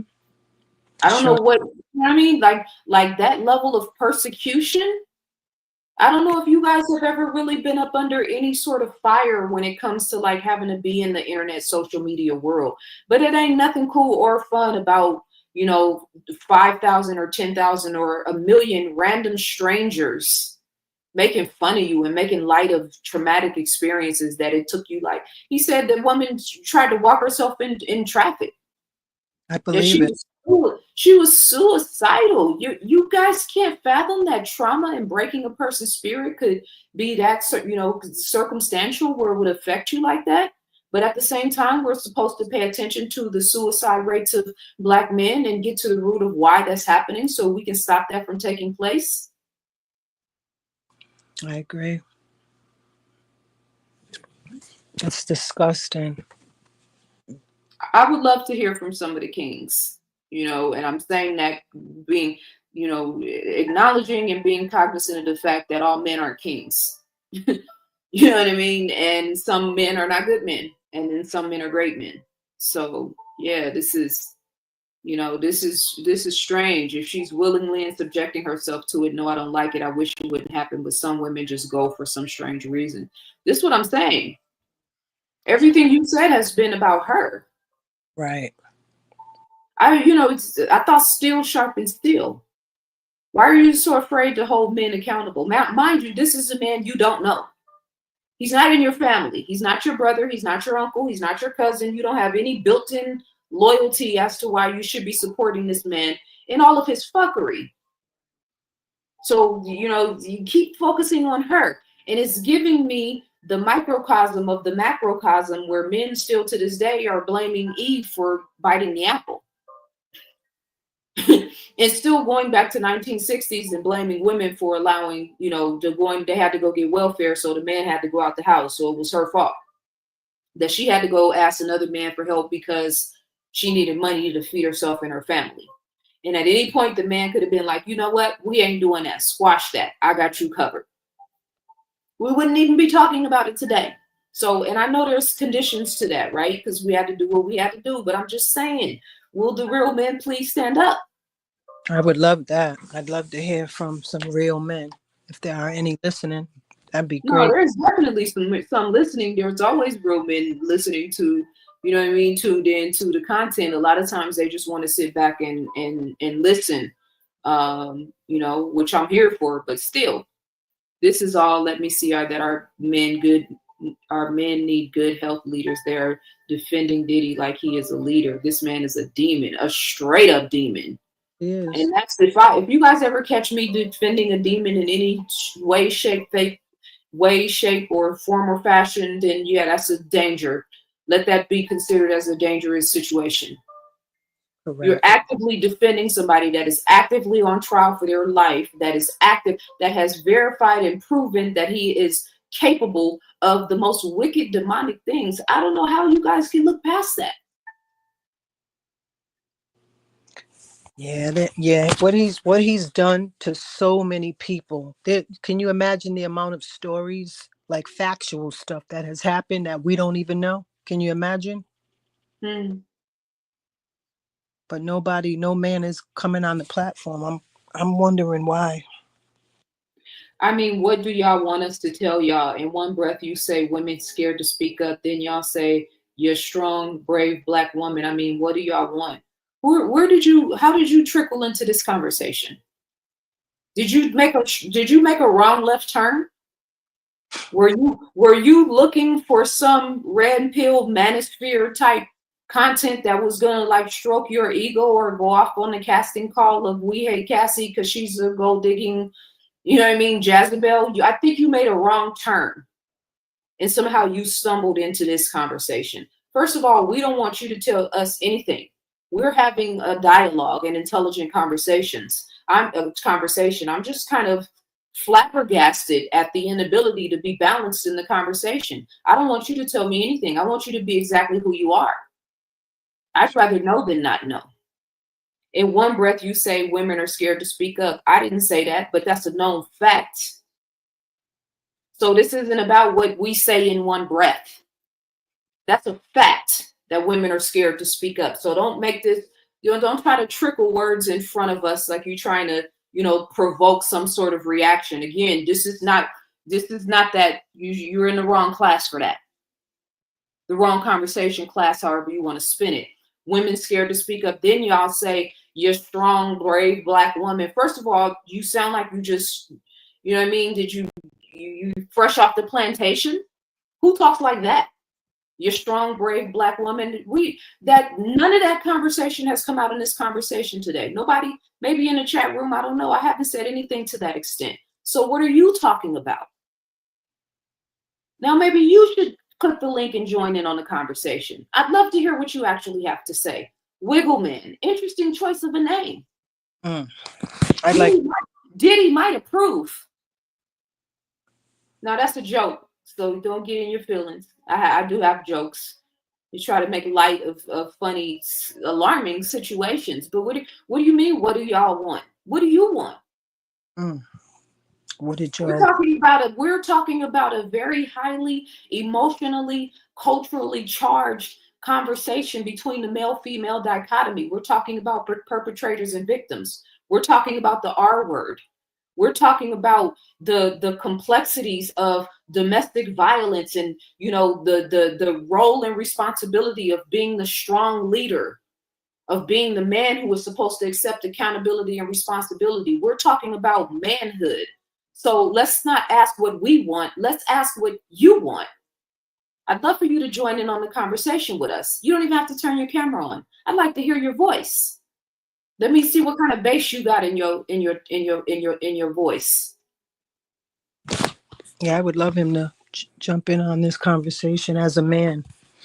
Kamsi, I'm gonna pull you in on stage. Peace and love. What's good? How you doing? How you feeling? All right. How you doing? Can you hear me? Loud and clear. Okay. I wish I could. I want to turn my camera on because I ain't even trying to hide or none of this. Let me work this stuff here. Okay. Yeah, this is me. This is me who's talking. I'm gonna turn it off in a minute, but I just want to make it clear. This is me. Yes, sir. It's a problem. I'm just as triggered as y'all. I've been listening to this Diddy thing from the very beginning, from when it was first announced about Diddy and what he's been doing, and even before the video was shown, people were saying this stuff about Cassie. And then the video came out. Yeah. And then you would think, some people tried to, a lot of Diddy got a lot of boyfriends out here. And, a lot of people was defending him. And then when the video came out, people were still defending Diddy, still saying that same stuff, even after we saw him beating the brakes off of Cassie. So it's disturbing. It's ridiculous. Yeah. And I want to go on. I want to do a psychoanalysis that I think I could be wrong. I could be off, but I'm gonna go for it. I think a lot of this is you got a lot of moist dudes out here. We have co-signed this gender bending lunacy for so long that we got a lot of moist dudes, and they are actually jealous of women. They are mad because they don't have a vagina, and a lot of them, this violence towards women, that's even Diddy's problem. Diddy really likes men, and so he's hostile towards women because they are competing for the men that he wants. So there's a psychology between violence against women and being a moist man. A lot of these dudes are just moist. Can I ask you a question, sir? Yes. Okay, cool. How do you feel about violence towards women? Can you tell me about that part? I'm just curious how you feel about violence towards women, not about Diddy being moist, no pun intended. But I hate violence towards women. I hope I'm telling you. I'm just trying to give a psychoanalysis as to why it's happening. Of course, I detest the violence towards women. I thought that was obvious. That's not obvious to you? You think I'm just bashing moistness? That was obvious to me, King. Thank you. Oh my God. Yeah, no, I felt you and I feel you on that. I think she just, you know what I mean? I think it's just a point of like being clear and concise about it. Some of us feel a little bit more, because the cheering on that other side is that loud, right? And so I think she maybe just want to kind of hear it, clear and concise to make sure. This comment, Voodoo Glitch said, what we learned in 1 week in the Diddy trial is number one, in 2025, if you bring a skeezer around you, then you are automatically a pimp. And number two, DV is a federal crime now. And number three, simping ain't easy. So Voodoo Glitch, welcome to, you know know what I mean? I want to stay elevated. I want to stay professional. I want to stay, but certain comments and certain type of things just, it really makes me want to go East Oakland, and I don't want to go East Oakland. So let me just try to find my lane and stay in it. If you bring a skeezer around you, then you are automatically a pimp. I don't think she was the skeezer until he turned her into a skeezer. Absolutely. If that would even be relative, right? Now you guys are getting triggered because she cheated on him. All of that stuff, you're being triggered. I guess your first heartbreaker girlfriend somewhere, and he broke your heart, and so now all of a sudden you're mad at all of the girls that ever cheated. This girl was 19 years old, 20, maybe 21 years old. Think about all the weird, dumb shit you did at that age. And then the age difference, and then the fact that he had multiple women. Like, the fact that you guys are actually holding on to that is fascinating to me. DV is a federal crime now. DV might not be a federal crime, but DV is absolutely a moral crime. DV is absolutely a spiritual crime. DV is actually beneath the standards that God has placed in the hearts and minds and the possibility and capabilities of men all over the world. So forget the federal crime. Let's talk God. Let's talk righteousness. Let's talk kinghood. Let's talk manhood. Is DV a crime to a real man? It's a facetious question. But I'm asking you that, Voodoo Glitch. Maybe you need to look within yourself. Is DV a crime to men all over the world? Simping ain't easy? I don't know. You'd have to ask a simp. Like you said, they glorify pimp culture. There's something seriously wrong with these dudes. It's really something wrong with them. It's something wrong with them. It is. I want to bring Mike into the conversation. They are so disconnected and detached. How you doing? How you feeling? Peace. How y'all doing? How you doing? Beautiful. What's on your mind? Good. This is Wiggle Man. Okay, what's up, brother? It's all good. How y'all? Hey. Good. Very interested to hear your perspective, and I'm glad you turned your camera on. That puts a face and an aura to the message. Right on. I don't have no drama or nothing like that, man. I'm laid back and cool and stuff. DV is blasphemous. It should not be tolerated. You should be thrown under the jail for stuff like that, especially if you're consistent with it. You shouldn't do that type of stuff. I don't think it's a problem they get to the point. I mean, unless they're, trying to hurt your family or something like that. I don't think it's a problem they get to the point where I got to put my hands on a man or a woman. I just move and walk away. I ain't found nothing in the world that's worth me living like that. Like going that hard for that I can't replace. You know what I'm saying? Yeah. But I want to get toward the Diddy situation and the Cassie situation. I want to bring some context to that because I think I chimed in when you were saying something about, I don't know, a lot of content creators, when they speaking and stuff, they like to talk about the other side that, they speaking on, and maybe a few little shots to go down. It's just for entertainment value. I understand. And I think I chimed in on some part right there. But my thing is I think Diddy and any of those men who work in that circle that they know who are doing that type of stuff, all of them dudes should be castrated, if you will. You could throw them under the jail, get rid of them, because ain't none of it right. You know what I'm saying? Don't do this, man. I never understood why celebrities even go there. I mean, you already a celebrity. You can have any woman in the world at any time you want. Unfortunately, some of the young girls know that they could be some of those women that the men could have. Yeah. And I'm not placing blame on her at all when it comes to what has happened to her. It's egregious. Yeah. It's nasty. It's wrong. It should be. Diddy, come on. There's plenty of other women that maybe they would consent to you doing some of those nasty things. As long as y'all ain't choking and beating each other up. But then there's sadomasochism. It gets so much. It's just so much in the pot. And I ask myself, if and I know it's nuanced, but if we sitting back and we know that these guys are like this, we know that they go to this point. Sometimes it make you ask, well, why would you go over there? I like to use the example for like a young man. I was, faced with the drug life and stuff like that. And if I would have went that way and something happened to me and I got coerced and I got manipulated by a senior drug lord or something like that, and I end up getting shot or in jail, people would ask me after a while, why you already been in trouble? Why you keep going over there selling dope, fam? Why you keep doing that?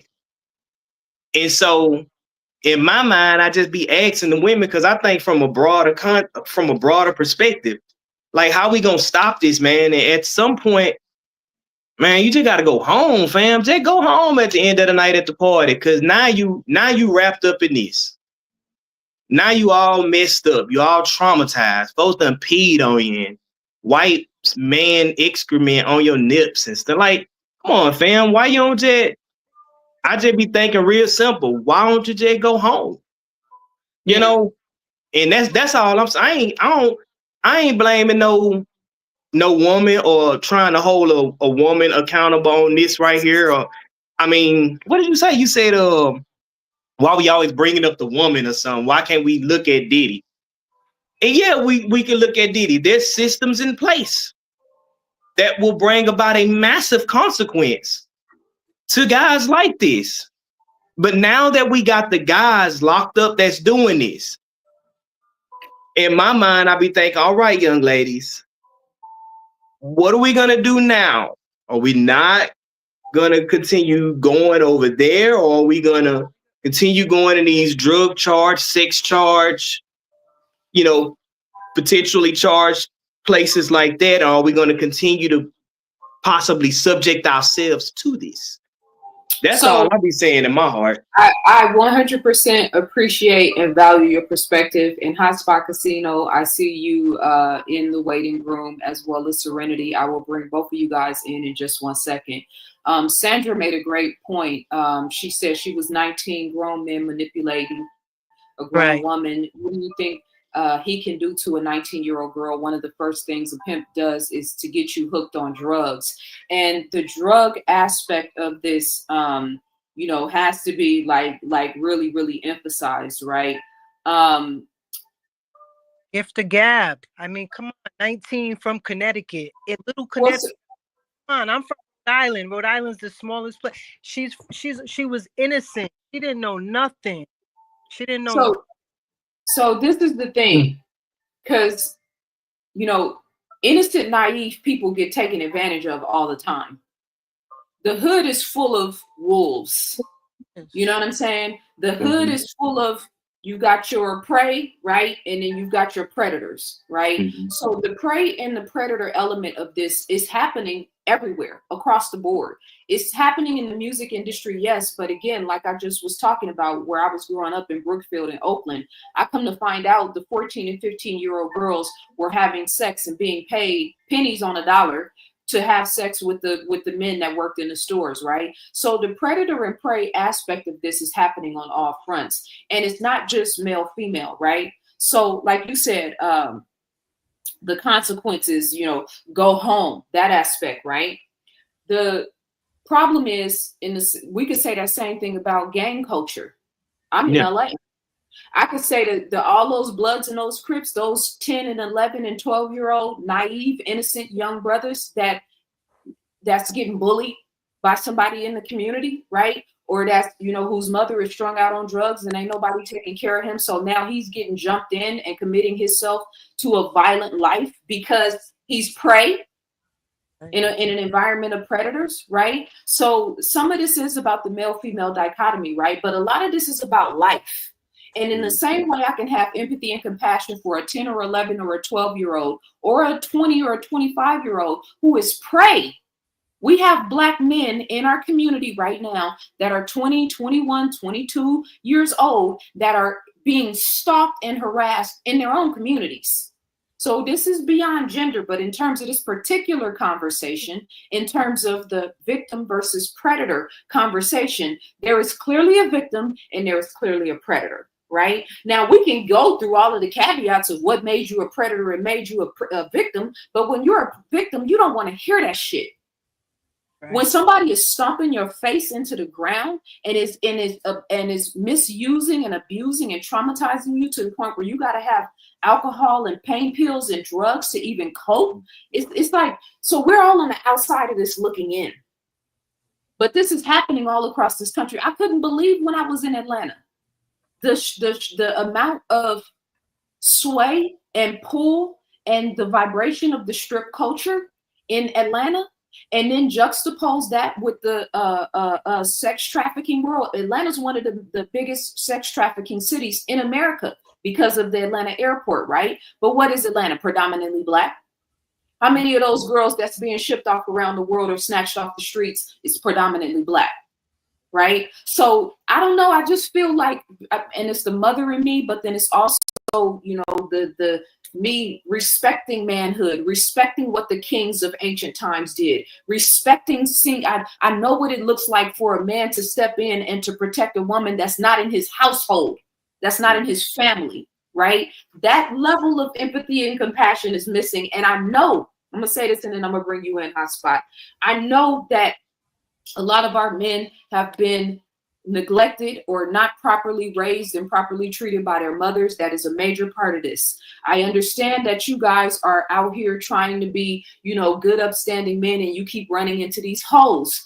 Part of that is your own personal, you know what I mean, vibrational factor and what it is that you're attracting. There's something in you that needs to be cleaned up. But I'm not going to sidestep the fact that there is a lot of holes out here that you have to comb through.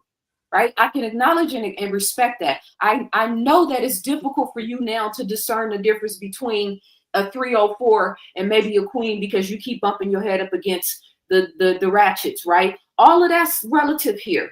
But at the same time, we're also living in a world that says that the man is supposed to protect and provide, that the man is the head of the household, that the man is the closest next to the Most High, that's supposed to be spiritually guiding, et cetera, et cetera. But there is a lot of blame game happening on that end too. And that's the thing that confuses me. So I have a lot more I want to say about that. But before I go off on a tangent, I'm going to bring Hotspot Casino into the conversation. Peace and love. How you doing? How you feeling tonight? Peace and love, Zaza. I'm doing great. I'm doing really good tonight. Wonderful. Happy to have you with us. What's on your mind?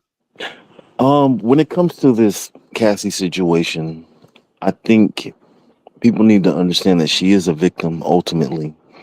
And one thing about Diddy is a lot of times when you deal with people who are putting out the DV situation, it's usually because of power and fear.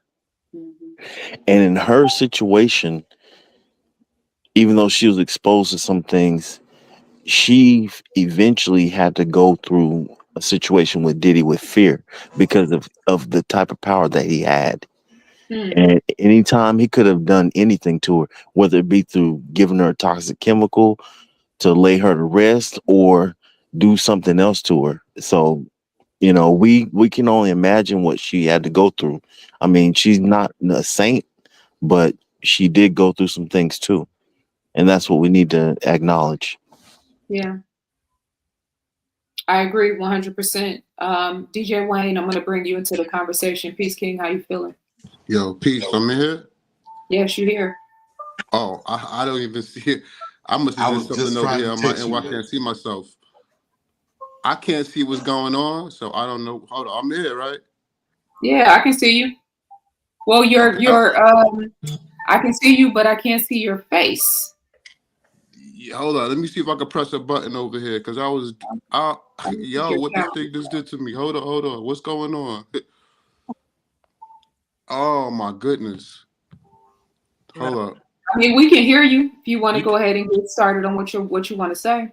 Nah, but I wanted to be seen too, so I'm trying to fix it when I'm on camera and stuff. So Okay, I can't even turn your camera on myself. So let me see. Let me see how you do this. So now I got me back on YouTube. Hold up, the link. Let me hit the link again.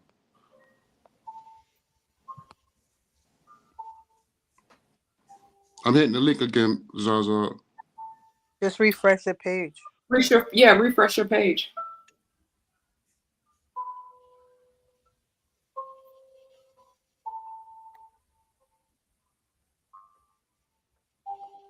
Okay, so while you're doing that, who are Diddy's handlers and why are they not getting exposed?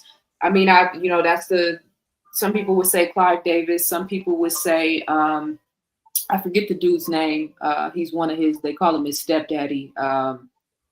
White dude, older white dude, very unattractive older white dude, I might add.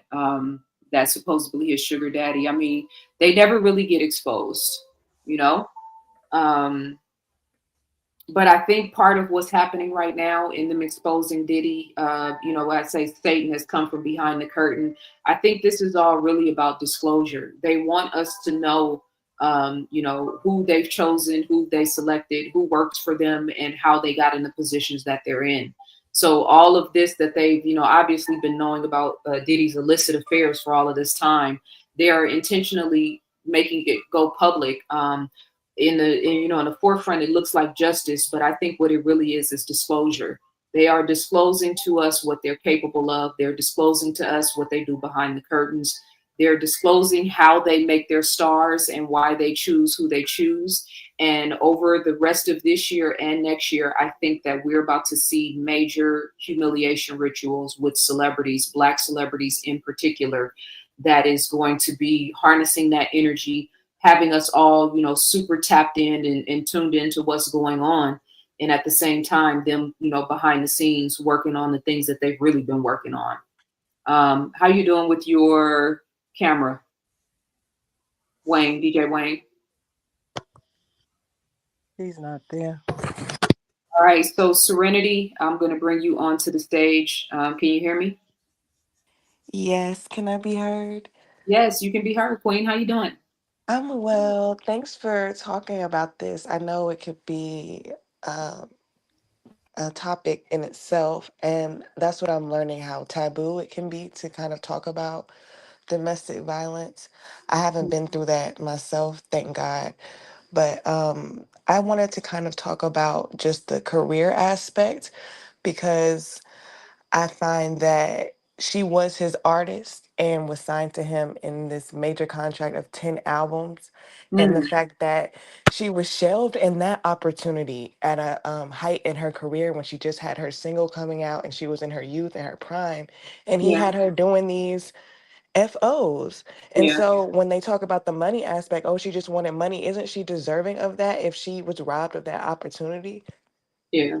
That's a great point in terms of, where her career could have gone. And, some people say her music career was never really, Diddy kind of turned her into a music star, if you would. But I think she definitely had a career in modeling and possibly, acting if she, chose to keep going in that direction. But we'll never know now is the point.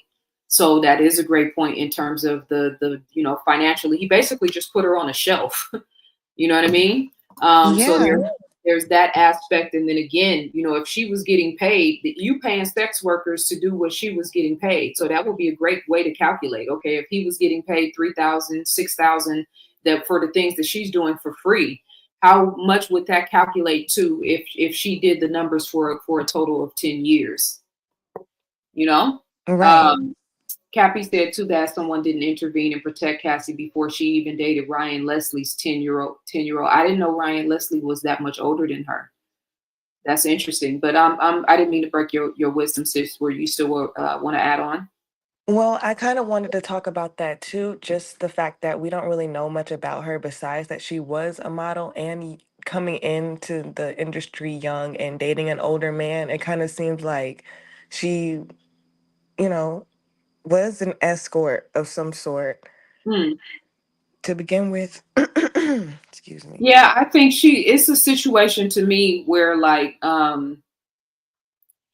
if Cassie was, let's say, applying for a job at the post office, you know, and the CEO of the post office, he might be a millionaire, he might be a 500,000aire or something to that effect. Like, in an industry like that, or even in a corporate environment, would you be able to get away with the things that, you know, he got away with? No.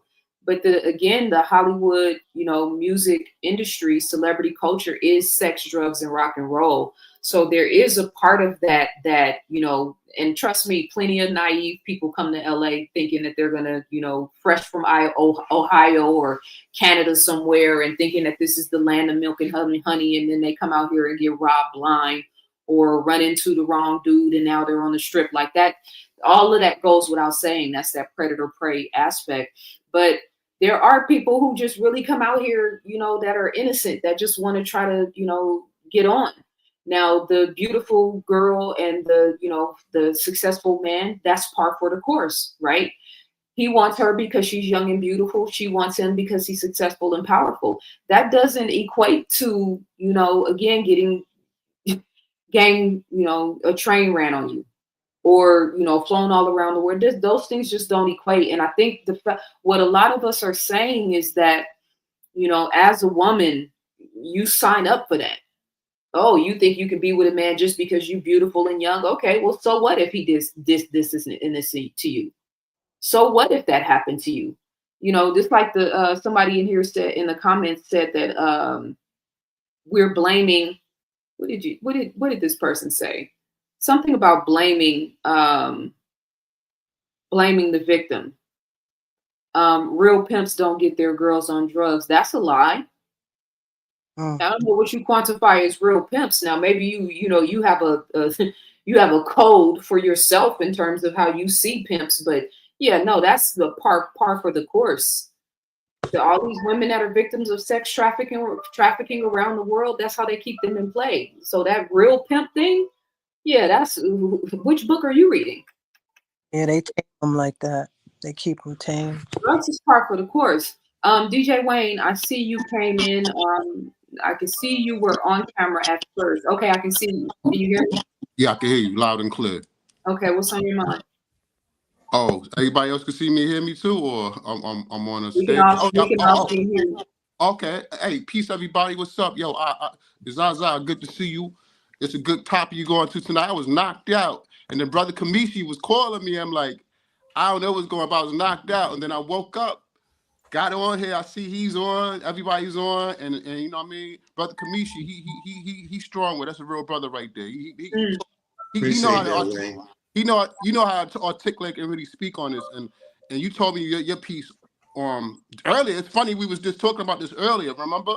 And now Zaza is on with this. So I just want to say, you know what I mean? I'm not going to victim blame. I mean, you know what I mean? She was caught up in there young. She came in there and she was in shock. It's shocks, man. It's predator and prey, like you said, Zaza Ali, especially in the entertainment industry. I'm in the entertainment industry, and you gotta have tough skin on these streets. The streets is real. So she gonna get in there. They're gonna exploit her. They're gonna exploit anybody could exploit. You know what I mean? And they're gonna take advantage. And it's like, you ever heard of Yas Kara? He explained this decades ago. Sure, Yas Kara. He explained it, and people thought he was crazy for what he said. But now, fast forward it, everything is coming out now. We can all learn a lesson from this. You know what I'm saying? And we gotta all fight against this. As men, we gotta lead by example. You know what I mean? Like, look at this. And do away with all this. We need to, like me, I'm a DJ. I make beats or whatever. Kamishi Fox rap. We could rap more conscious songs and put away all this other crazy music that's out here. Because that's a problem too. You know what I'm saying? Yo, Tupac spoke on this dude Diddy too. And people thought Tupac was crazy, but now they see Tupac was on point. And shout out to Oakland, because Tupac was out there in Oakland too. You know what I'm saying? Tupac was representing the West Coast and all like that. He was representing the world. I actually say Tupac was representing the worldwide. You know what I mean? Because he was up here. He started on the East Coast. He went to the West Coast. But that's not here or there. What Tupac was letting the world know is Diddy was a dirty bastard. He tried to kill Tupac. I probably tried to kill Biggie. He probably tried to kill everybody. You know what I'm saying? I hope I'm not using the right words on YouTube, because you know you can't say that word delete. I'm gonna say he tried to delete it. But yo, take the blame off of Cassie. And let the world know that Diddy is the culprit. You know what I'm saying? Jaguar White spoke on. You know, Jaguar White, she spoke about her. They thought she was crazy. But now the truth is coming out. You know what I mean? Like all these people speaking, what Zaza Ali is saying right now, she on point. And I just want to say that there's good men out there that's for what's right. You know what I'm saying? For And it's good sure. men that want to be for what's right. Because some men wasn't raised right. They wasn't really raised. They had no mother, no father. You know what I'm saying? So we, like me, I had no mother, father. I have to learn these things on my own. You know what I mean? How to be a man. How to be a man. Brother Kamishi is he's a good dude. He's the brother that I never had. You know what I'm saying? Thanks, brother. Thanks, brother. Well, He that's really showed me beautiful. real brother love. You know what I'm saying? Like most people would take advantage of somebody like me because I got mental disabilities. You know what I'm saying? I'm a real nice person, got a good heart, and I ain't gonna lie. I got abused myself out here. That's why I don't victim blame. I think about what's going on with Cassie. You know what I'm saying? Me, I swear I'm at a point right now, man. I'm tired of bullies. I'm tired of bullies. You know what I'm saying? I'm coming from Brooklyn, Brownsville. You know what I'm saying? And I've been around the world. I've been in New Orleans. I've been around the world. And everywhere I've been in the black community is this bullies. It's pray or be preyed on out here. And it got me very upset. Very upset. Now we talking. You know what I mean? And for anybody that's ever been prey, and the prey can be in, extreme level of abuse or trauma, or it can be the lesser, versions of abuse and trauma that we don't really pay attention to, the mental and emotional abuse, right? But I don't want to say nothing to incriminate myself, but I put my life on the line for women. I had a girlfriend and some drug dealers was threatening the family, and I had to load those things up, man, and put my life on the line. You know what I'm saying? It was no joke. Yeah. And I thank God I'm still alive right now. Now, there's not a lot of guys that would do that. You know what I mean? But I got the utmost respect for my queens. You know what I'm saying? I put my life on the line for my queens. Yeah. You know what I mean? I don't play no games, and to man.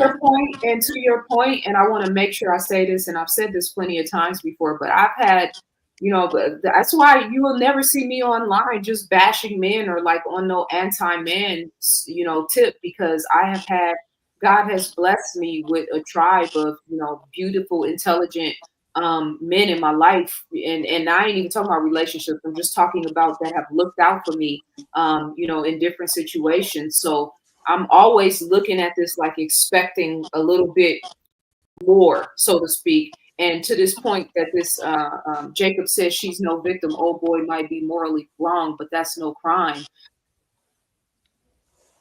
That is a very soft-hearted, weak, limp,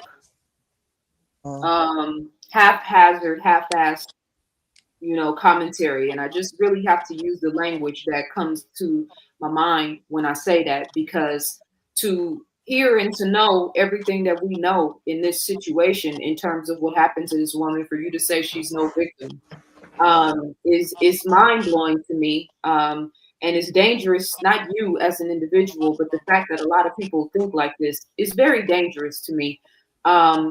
She could have died. There was multiple times where, even the sex worker, Jonathan Odie, they said he took a video of her because she was passed out and he thought she was going to die.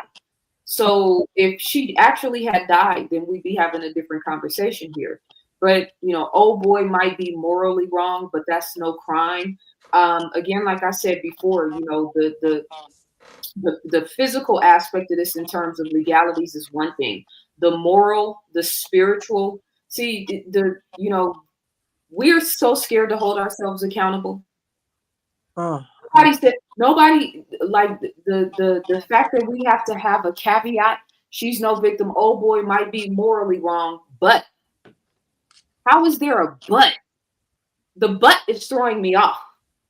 You know what I mean? We're not talking about, again, some random, like I'm using Chris Brown just because it's something we all know that was like a one and done domestic violence type situation. It could have been this. Because that's a one thing. We're talking about a lifetime, 10 years, which is a lifetime, extreme sexual trauma and abuse.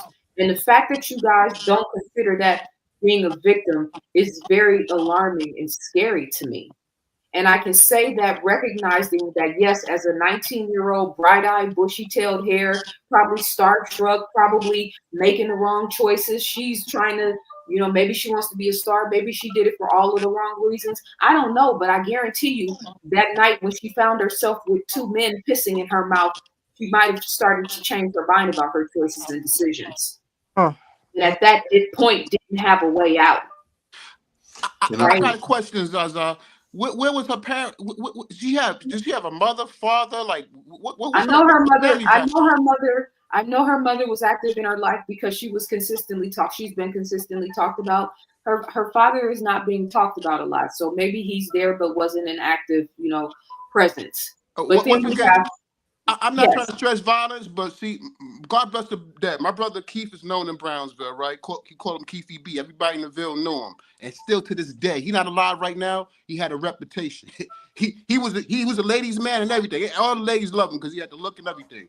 But when it came down to business, street business, he did not play around. And if I'm thinking if Cassie had somebody like that around her to shut the stuff down, I believe she would be all right now. You know what I mean? Because if she had like a strong I man, think it's safe to venture to say that she doesn't. yeah. You know what I mean? Brother Right? Kamishi, what you think? You still there? Yeah, I'm still here. I wanted to add context. Yo, Yes. you were saying something earlier to me on the farm earlier, like midday. You know what I'm saying? Like you was telling me something. Man, please express that. It's all right, sister. I Of want to course, point this of out course. too. Kamishi, I'm gonna let you speak, and then Sandra, I'm gonna bring you in and Lefty X. So just give me just hold on for just 1 second. Okay, yeah. What I spoke about earlier, Wayne, Sister Zaza allowed me to express that earlier. I just want to add to the people that's saying, "Oh, she's not a victim. She's not a victim." I want to add a couple of things. She came to Puffy wanting to sing. She wanted to be a singer. Okay, and Puffy, and let me stop calling him Piss Daddy. Let me stop respecting that fool. Piss Daddy signed her to a 10-album deal, Right. which is unheard of. Okay. Most people sign you a 5-album deal at the most. She signed him to a 10-album deal, which is ridiculous. Right. That means that was one way of him establishing control. And also, he's the one that broke off the business relationship and tried to take it into something else. You know what I mean? He's the one that went after her as a as an affair. When she was really coming to him wanting to sing. And he stepped out of the zone and started grooming her. And this is another aspect of it too. She actually loved this dude. She loved that nigga. She loved that shit stain. Facts. So and also he's not just any regular pimp or none of that. This is a billionaire. She didn't expect to run into some billionaire, some maniac billionaire controlling. And when she wanted to get away from him, she couldn't. You saw what happened in the hotel room. Okay, he would send dudes after her. He has a large network. He got police and all kind of other people on his payroll. This is not nowhere near an average dude. Okay, he's not an average pimp or no. This is a worst case scenario. This is a fuck boy with a bunch of with billions of dollars. Facts. Okay, the worst case scenario, a sicko, psycho fuck boy. And I also want to point out too that he didn't love Cassie just like he didn't love Kim Porter. He used beautiful women. He don't love beautiful women was his thing. He used them to attract the men. Exactly. Diddy likes dudes, okay? He likes dudes. Let's just get that out of the way. Facts. Yeah, so facts. And thank you for bringing that point, because that's a very important thing. He used these women as beards, and he was more so getting off on the fact that that was the watching him please her, you know what I mean, and watching him get pleasure, right? So I think it's safe for us to say that at this point. So now that we've highlighted that, let's put that in context with all of the support that's behind this man and justifying, or maybe not justifying, but sidestepping the weight and the gravity of what he did. I don't understand how anybody is defending this behavior at this point. I'm going to bring in Sandra into the conversation. Jacob says sex trafficking is not pimping. Please tell us what sex trafficking is then, Jacob. I'd love to hear your analysis of that. Sandra, are you there? Hi, yes, I'm here. Peace and love, Queen. Oh, you guys can hear me. Yeah, peace and love for all of you. Hey, Um, Zaza, I don't mean to cut you off before you start. I'm gonna go ahead and hop on off so I don't I can get on out the way for anybody else. Just lock Diddy up, man, and ladies, just go home. I don't know, just go home. But Much y'all have love. a good night. I All right, appreciate you peace, adding your God. perspective, King. Already. Much Peace, Peace. love. God. Yes. Peace. Okay, Sandra. yeah. First of all, excuse my English because it's not my first or second or third language, Mm, but I'm gonna do my best. okay. I had a lot of things to say, but you guys said them all. Um, what I have noticed is that it seems like a lot of men are clueless about being a victim in an abusive relationship. You guys have to read more to see other people's perspective. Um, a woman that's being in an just pack up her stuff and leave. That's that's something that every woman knows, even the woman that's not in a abusive relationship. You have to have a plan, a good plan. And while you are planning to get out, you have to do it in secret because we all know that you are being abused, but when the abuser finds out that you are trying to leave, then your life is more in danger. So um, I'm hearing things, and for real, it makes me mad, and it makes me want to cry at the same time. Um, a brother here was talking about Didi is not a average abuser.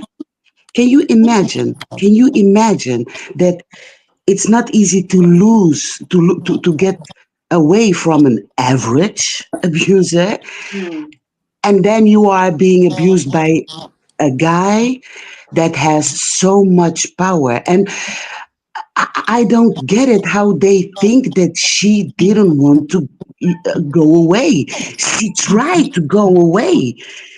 I heard that a lot of people were afraid of helping her because of who she was dealing with. mm, And again, 19. There was a guy in the comments and he said, how can we men help if you girls keep going back to a guy like that? And he was comparing um, a young boy going to the drugs world, dealing, and a girl getting in an abusive relationship. Zaza, you said it all. Both is very horrific, but you know that when a woman is with a man and she loves the man, she she's open to try new things in bed because she is with her man. And when you get with an abuser, he's not gonna tell you, listen, I'm gonna abuse you. I'm gonna start like this. I'm gonna give you a lot of love. I'm gonna make you feel like you are a queen, and then I'm gonna uh Yeah. make you my slave. They don't do that. They love bombing you. And you know how easy it is to make a girl that's 19 feel very special?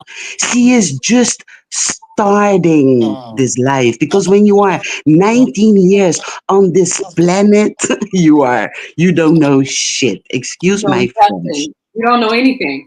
You don't And know that's the other thing. nothing. And I thank you for saying that, sis, because somebody had mentioned some. There was. I wanted to respond to that, to something one of the brothers has said, because I can't imagine my son at 19 years old, and mind you, flipping it to the male female dichotomy. My son at 19 being involved with a grown woman would, take all the access and resources away, and just with the life skills and experience, that comes with a 40-year-old woman or a 35-year-old. Yeah, I for the would 19-year-old, it's mind no way. blowing. There's no way in the world she will find peace trying to be in a relationship with my 19-year-old Oh, son. I know, sister. I know.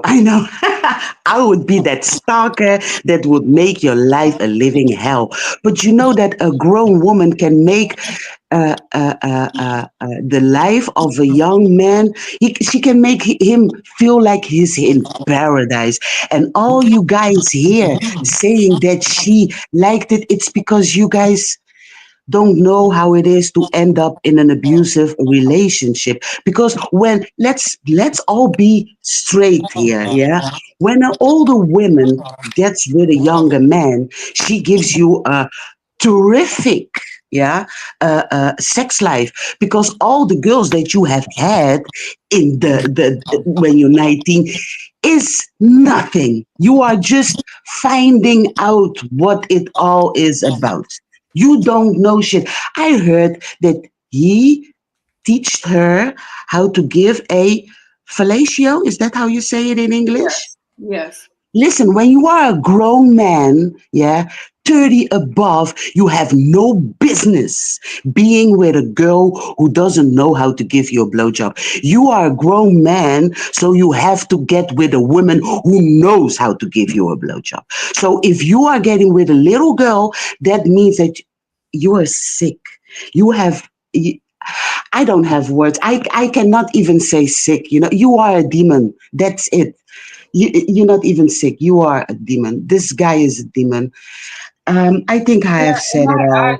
let me say this, sis, because I just pinned a comment, and I'm gonna bring you Lefty in next, Lefty X, and thank you so much for sharing, Queen. Morally wrong, but that's no crime, and that is the same sentiment of one of the previous comments that I message referenced. So there's two things to that, because we're still unfolding the crime here. So the charges that he's been charged with versus where we are in the trial versus the original, the total outcome, the crime has that they accused him of has not been proven, right? Have they proven that to this point? No. In terms of the racketeering and all of that type of stuff, the sex trafficking, to me, yes, but there is a, morally wrong, but that's no crime. But he's already paying the cost for the morally wrong part of this. And I think that this is very important for us to acknowledge and recognize, right? Because there's layers of this conversation that are being had. Spiritually, he's already suffering the ramifications right now, Yeah, right? He's incarcerated in jail, no bail right now. His family is being disgraced right now.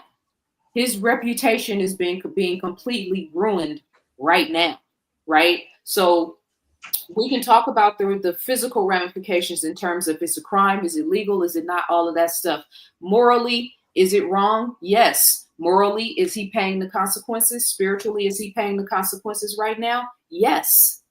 So whichever way we swing this, we can see that God is in the details, right? So I don't know.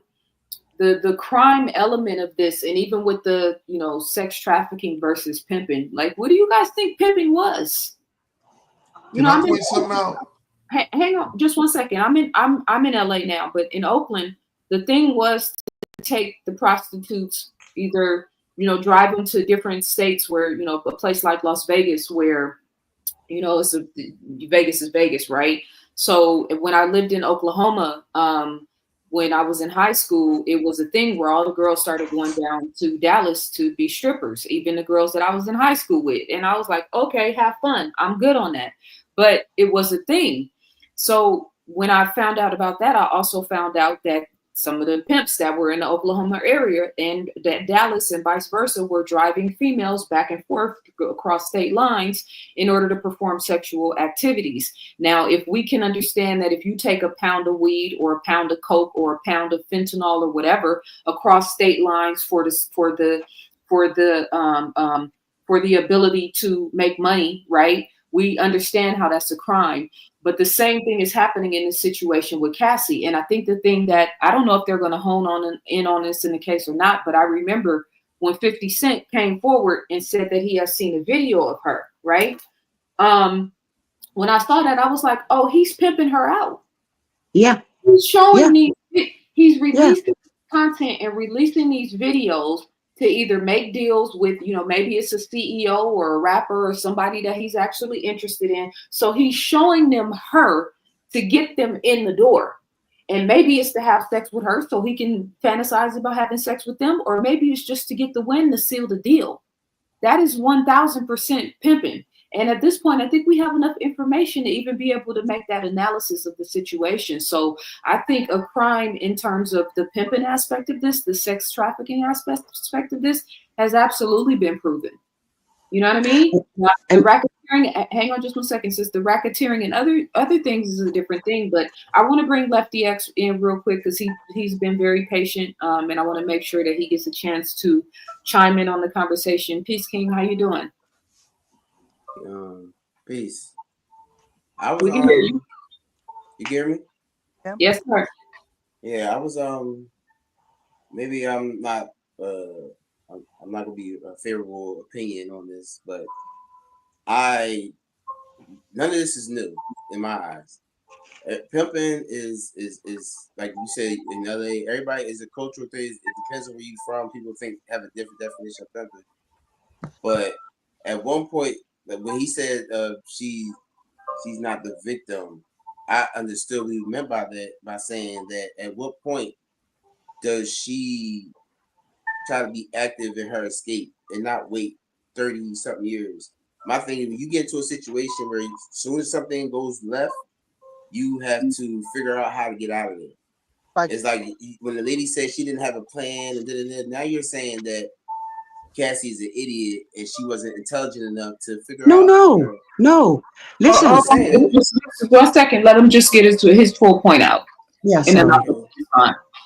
Just saying that she doesn't have a plan. She has family. It's like with Aaliyah's family. Like they knew when she was with R. Kelly, nobody intervened with the R. Kelly Aaliyah situation. And at some point, it has to be where it has to be some accountability on the people. I'm not saying victim blaming or anything like that, but at some point, all these people are adults, and this isn't something new. And it's other people doing the same stuff in Hollywood as we speak right now. They are not getting a spotlight or anything. Puffy is an anomaly right now because he's getting extra spotlight, and everything is hearsay. Everybody's saying he said this or he did this. I heard that, but there's no evidence that he's getting ran through in the mud. I'm not a Puffy fan at all. Whatever he gets is what he gets. I don't mind. You know what I'm saying, neither here nor there. But at the same time, all this attention and not on the Hugh Hefners, the Clive Davises, the different people that's still in there, still doing those spotlights are not being pointed out, and that's my issue with this whole Puffy situation. So beautiful. Thank you so much for sharing that. And I'm going to let you chime in just 1 second, sis. And I feel like, Kwamsi, I feel like you might have had something to say, so I'll bring you in just a second. So you said none of this is new, right? That's true. You talked about the victim in terms of being active in terms of her escape, right? That she just stayed there. She didn't have a plan. She didn't move, right? Aaliyah's family knew and nobody did anything, right? So the basic underlying point is like, she has to take accountability, right? Her family and the people in her life have to take accountability. I don't disagree with that at all. When we're talking about a perpetrator and a victim, I just find it fascinating that you lead with the victim, right? Because the same thing can be said. He has to take accountability for the fact that he's an abuser.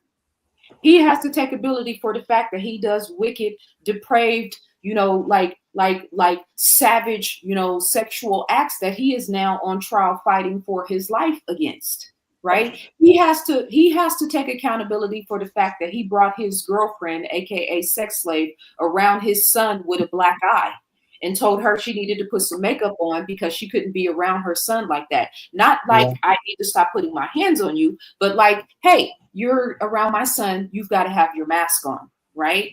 What his mother needs to take accountability for the fact that she raised an abuser, right? His enablers, his staff, his cooks, his chefs, his bodyguards, all of the people who were around him who watched this take place, who saw this woman get hit and saw this woman get struck, have to take accountability.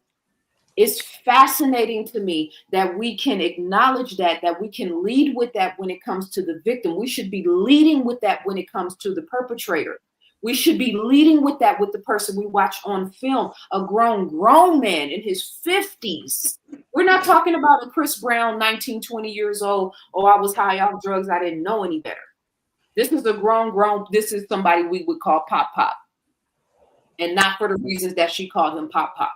Right? So we should be leading with the fact that the man who is in a prominent position of power needs to take accountability. I don't understand why we're doing that in terms of the victim. And I agree with everything that you said. I said Cassie, came into it, naive and gullible, and she was all, blinded by the glitz and the glamour, and she fell for it all. And then she fell in love with him, probably for all of the wrong reasons, but she did.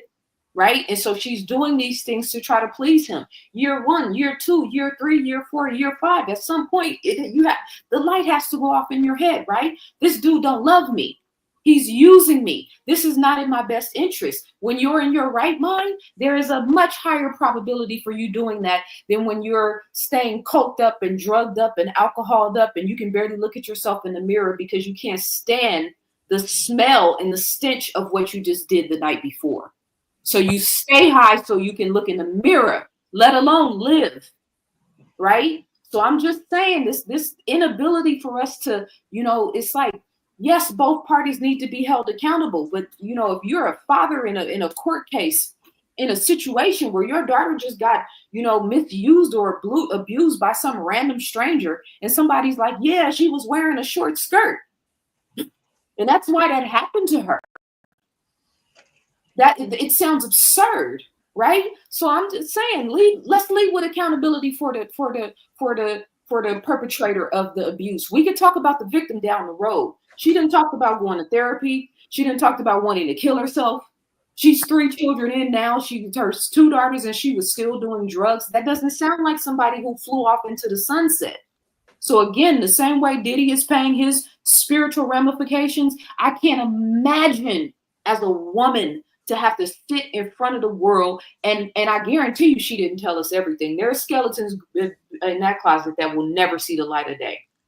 Have to sit in front of the world and actually recant that you've actually been through that, and to do it in front of your husband. I don't understand why that's not enough persecution for her, for you guys. You guys want her on a stake? She'd be like the Game of Thrones, when they walked her down the street and stoned her and screamed shame. She's been through a lot. You know what I mean? So please. Can I respond? Yes, absolutely. Sister, yeah, thank you for that. Because exactly, again, it's about what Cassie did and didn't do. Brother, when I was talking about you have to have a plan, I wasn't talking specifically about her. I was talking about a woman in abusive relationship. So I wasn't talking about her. I was talking about her and all the women in that situation. You have to have a plan. And when I said that, I didn't say that she is dumb, because a lot of intelligent women are in such a situation. But when you are being threatened and you feel that your life is in danger, you have to be smart. And smart is become. You know that there are women that plans their escape 2 years and then it doesn't go well and they have to start all over again. And now that this story has come out, and how do we know that she didn't try to get out a lot of times? We just know what we know now. But in the 10 years, who said that she didn't try for 11 times? Did you know? Did you saw the video how easy it was for this man to beat her up and drag her back? She said he could help her in a hotel for a couple of days because she had bruises, so that she wouldn't other people wouldn't see her bruises.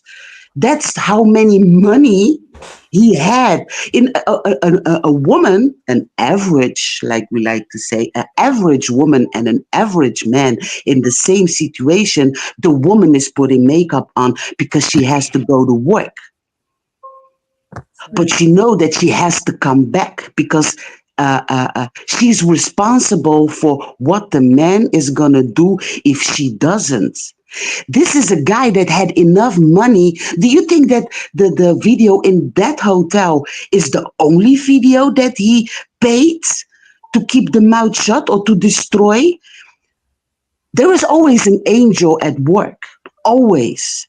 And the guy that kept the video copy was at work by God to help this girl get away. Because if this video would also disappear, She might have been killed. we wouldn't even have this how do you say Right.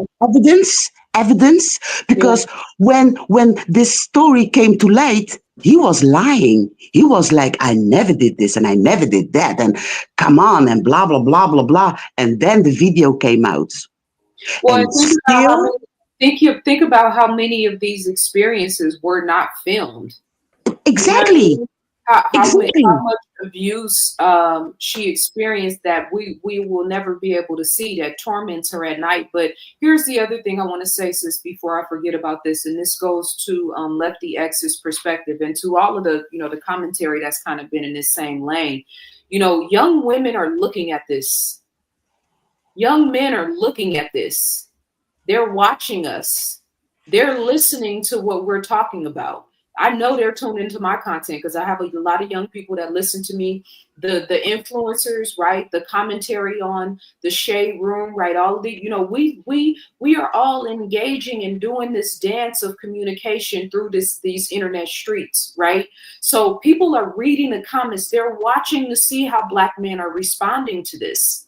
They're watching to see what we're paying attention to. In my opinion, there should be a full throttle across the board rebuking. And I'm intentionally using the word rebuke because I think we all, you know what I mean? That's one of those words that should make you sit up straight. A rebuking from all men, not just Black men, but Black men in particular, in terms of this type of behavior, in terms of this way of life. And in the same vein, I can tell you 100% as a woman, as a young woman who was very physically attractive and got a lot of attention from older men, I can tell you, young ladies, women, in 1000%, in terms of doing whatever you got to do to get him to love you, doing whatever you got to do to get put on, right? Yeah. Fake it until you making it. Showing up to the corporate meetings in tight ass pencil skirts and bustiers, so you can try to get the leg up, so you can get that position by any means necessary. I can tell you right now, if you want respect, if you want longevity, if you want to avoid being on a stand and fighting for your reputation and talking about things that you did in the night when the demon in you was in full throttle, because the demon had to be in both of them for that type of behavior to come out. And they were feeding each other's demons for a very, very, very, very long time, and indirectly feeding the demons of a lot of other people, right? So I can tell women this is not the way to go. Sis, can I say something? 1 second. This is not the way to go. This is not the way to conduct yourself and carry yourself if you want respect. This is not the way, the path to choose if you are trying to be a mentally, spiritually, and emotionally stable human being. You see where this leads to. You see the glitz and the glamour and the wanting the man in power and the age variance and all that, why they want younger women. There is a major energy harnessing situation happening in this circumstances. She was breathing life into that man. And now he's in court with gray hair and, you know what I'm saying, looking like an actual pop.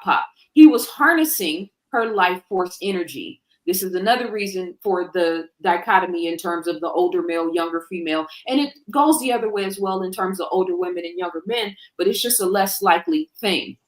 But I'm just saying, ladies, pay attention. Girls, pay attention. I've been getting flack, so much flack over the last 15 years of all this content that I've made. I've been talking about sexual discipline. I've been talking about keeping your legs closed. Hashtag stay single. Stop picking up wooden nickels. We need to be more disciplined. Men, be more sacred in terms of the way you carry yourself. We still come back to self-awareness and self-accountability. Individually, I need to be aware and accountable for myself as a woman, as an individual, and then I need to contribute to the greater consciousness of women because we are an ecosystem. Men across the board, 1000% should be rebuking this behavior across the board. I don't understand why you wouldn't be. We can have a conversation about the victim in paragraph 2.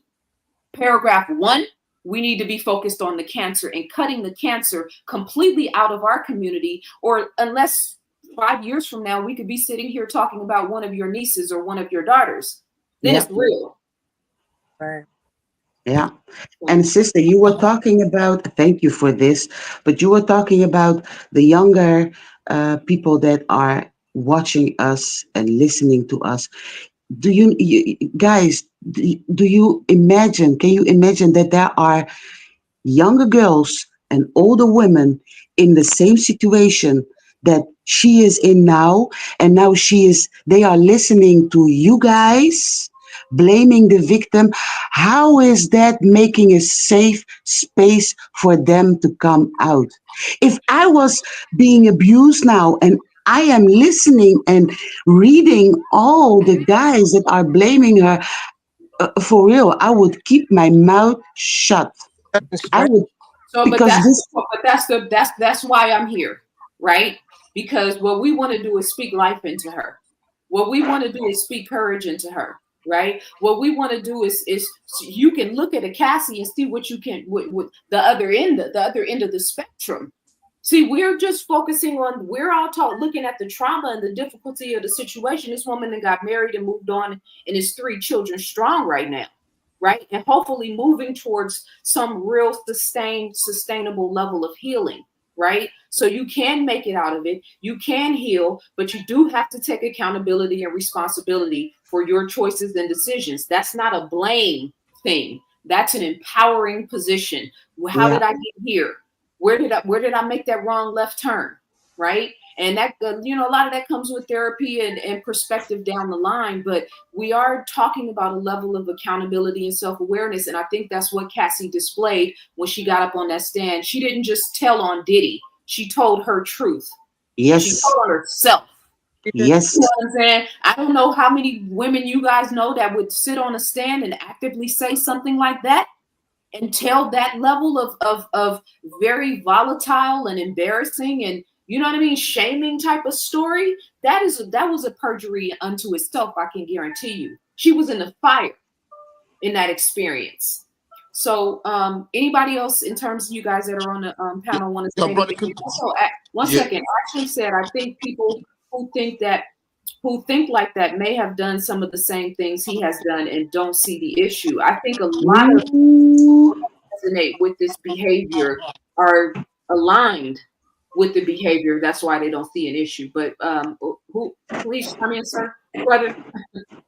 Yeah, a lot of people are abusers, and that's why they take the side of the abuser, because a lot of these people, they got a problem, they abusive or either want to abuse, and they live vicariously through the abuser. I wanted to, since Diddy got so many of these defense lawyers out here saying, "Oh, it's morally wrong, but not a crime." Boy, these people sound like they're on Diddy's defense team.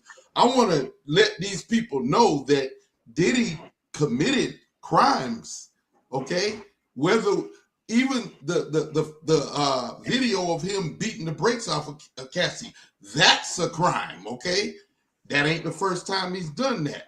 Also, we also know that Diddy has bragged about making people disappear. Diddy is supposedly, quote unquote, responsible for the murders of people. Tupac and Biggie in particular, that's a crime. The drugging people with the baby oil, knocking people out, spiking the drinks and getting people under the influence and knocked out and doing things to them while they're knocked out, that's a crime. So blowing up what's his name, Kid Cootie's car or getting his car blown up, that's a crime. There's a woman in New York in the club, you know, the woman that got shot in the club, she has maintained to this very day that Diddy was the trigger man. That's a crime. So Diddy has killed people, whether he's being tried for this stuff or not. Hopefully all of this will come out in the wash. But for all of you defense lawyers who keep saying it's moral, but it's not a crime, for all of you idiots, he is a criminal. And we all looking at it. What the hell is wrong with y'all? Yeah. Amen to that. And Urban was that Urban Engine said, but then we have the Carishas who dare Diddy, and she says she likes golden showers. Yeah, and you know, she is definitely in her lane, and she, you know what I mean, she earned her spot, and now she's like, you know, halfway tucking her tail between her head between her legs, and you know, it's just, again, but this is why they're promoting these people. This is, you know, all of the hot girl summer, all of that. This is all the frequency of all of this, you know, less based, lower nature energy is incorporated in all of the music, right? And we got our daughters now listening to City Girls. This is not about sexuality. This is not about a woman expressing her sexuality. This is about promoting over-sexualized, promiscuous energy. I remember when they did the song, I forget which song it was, but I remember Diddy was involved in it some type of way. He might have been in the video or something. I'm thinking to myself, this man is in his 50s. Why is he, you got daughters that's like 17, 18 years old. Like, why are you, you know what I mean, still on this frequency? So there is a continuity of hitting our young people in the lower nature in terms of sexuality. And this is like a precipice of it, if you will. And now it's happening. Look what we were talking about. We're talking about a woman getting urine put in her mouth. We're talking about a man putting another man's, you know, cum on his body. We're talking about social depravity and all of this sick shit that's happening in Hollywood all the time. This is the people that are making the music that we're all, you know, vibing to. Our young people are vibing to. So this is a unfortunate thing, especially with the triggering and whatnot, but it's necessary for this to happen. It's very necessary.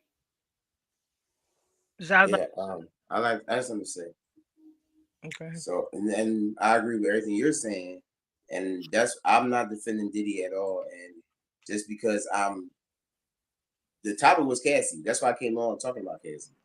Everything that Diddy did, this is the hip hop world that he was in, that we still accept.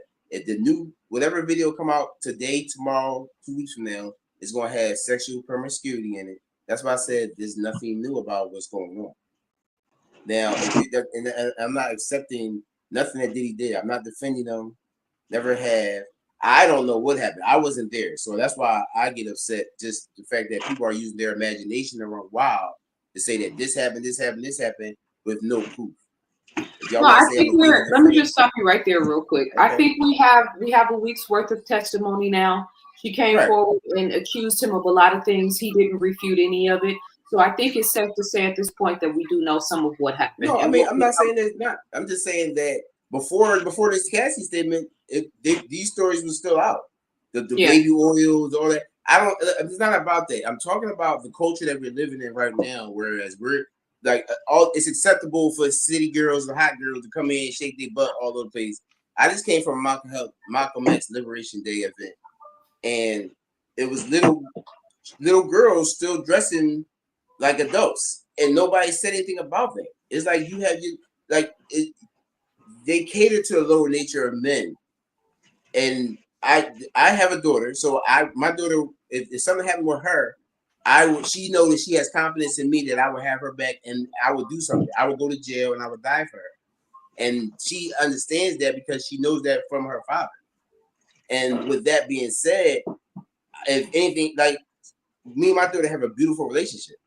So I cannot. So when you say, "Oh, what if it was yours?" Da, da, da, I have one, and I've raised her a certain way that we have a relationship where she can come talk to me about that. And I know my daughter well enough to know that she wouldn't put herself in that type of situation because I raised her right. You know what I'm saying? Now being drugged and all the other stuff, that's different. That's a variable that no parent can calculate for. But at the same time, I know my daughter, and I know that she will not be in that type of situation. She, you know what I'm saying? So at the end of the day, this culture that we're in has to stop. This rap culture, this hip hop culture, because everybody on the panel will still listen to the music that degrades women. They will still Not listen to the me. shooting up, kill, bang, bang music. Not me. So if we're still listening to that, then we're still promoting Diddy vicariously through the music. I specifically go against that type of music. And also, wow, can I say this too? That I was gonna say also she tried to get away. She actually tried to get away from Diddy. Diddy is a special type of demon. He got a lot of people. He sends a lot of people after her. He had her under contract for 10 albums. Okay, so she's under contract. That's another thing people need to think about. She actually tried to get away. We saw what happened in the hotel when she tried to get away. She was trying to get away then, right? She didn't even have on no shoes on, trying to get into the elevator. I mean, so these are indicators. So I don't see how people can see that and still fix their lips to say, well, why didn't she try to get away? She tried to get away. This dude Diddy is a specially trained demon, okay? People trained him in how to control people. I also want to say that they asked Diddy on the stand when she first used drugs, how did she use it? Diddy, it was one of those spiked drinks. So Diddy got her on drugs, without her saying, look, I'm going to hit this pipe or whatever. He got her on drugs by spiking her drink. That's how she first tried one Ecstasy. of those drugs. Mm-hmm. So let me just chime in there. That's actually, she said the first time she took ecstasy, she had unknowingly drunk it or digested it in a Gatorade. She unintentionally, unknowingly took it the first time, and then the second time she took it, she intentionally took it with Diddy. Right. So I feel like, in terms of her making those initial choices for the drugs, I feel like she was coerced and, for whatever reason she did it, but I feel like she made those decisions on her own, and she alluded to that, right? But again, as a 19-year-old, you know what I mean? Like the choices and decisions you made, it's been said multiple times, like, yeah, none of this is new. Yeah, 19-year-olds do dumb shit. You know what I'm saying? The 19-year-old me is way more impressionable than I am right now. And at 19, I wasn't impressionable to drugs at all. You could not sell me on anything besides a little bit of weed. But I know a lot of people who were, right? I want to go back to what the brother Lefty said in terms of hip hop. And, the hip hop, you said this is the hip hop world that we live in, just in terms of hip hop, all of these things sort of falling under the banner of the culture. So there's rapping and there's hip hop, right? What we're talking about is rap culture. And I want to emphasize that because we have to have some level of respect for the culture that we have created, right? And the original intentions for it. So there are plenty of rappers right now, male and female, that do not fit under the banner of any of this. We just don't promote them. We don't focus on them. We don't emphasize them, right? There's two reasons for that. One of the reasons is our responsibility. The other reason is because the machine, and I need to write that down because that's something I was thinking about earlier, right? The machine is promoting a certain type of music and a certain agenda, Yes. a certain frequency. That same machine catapulted Diddy into the galaxy in terms of his level of stardom. Everybody knows his name, the amount of money, contracts, business, all of that. That same machine is actively tearing him down right now. That same machine that we can see on both ends of the spectrum as far as Diddy is concerned is the same machine that is actively pushing Nicki Minaj and Megan and Lotto and not paying any attention to, Rhapsody and to the Cirocs of the world, right? So there is a well-oiled, well-fueled machine behind the scenes playing his position, right? So in terms of the videos, and again, we have videos, we got 2 Live Crew, and then we got Tupac, Brenda's Got a Baby, right? So there's all these different ends of the spectrum. In terms of, the not acceptable aspect, you said you just came from an event. You said the girls were dressed like adults, right? You said it's catering to their nature. None of that is acceptable to me. And I'm emphasizing that because you made it seem like, and I know this is just you giving your perspective, so this is not accusatory in tone, right? But the idea that there aren't women out here that are looking at this shit disgusted.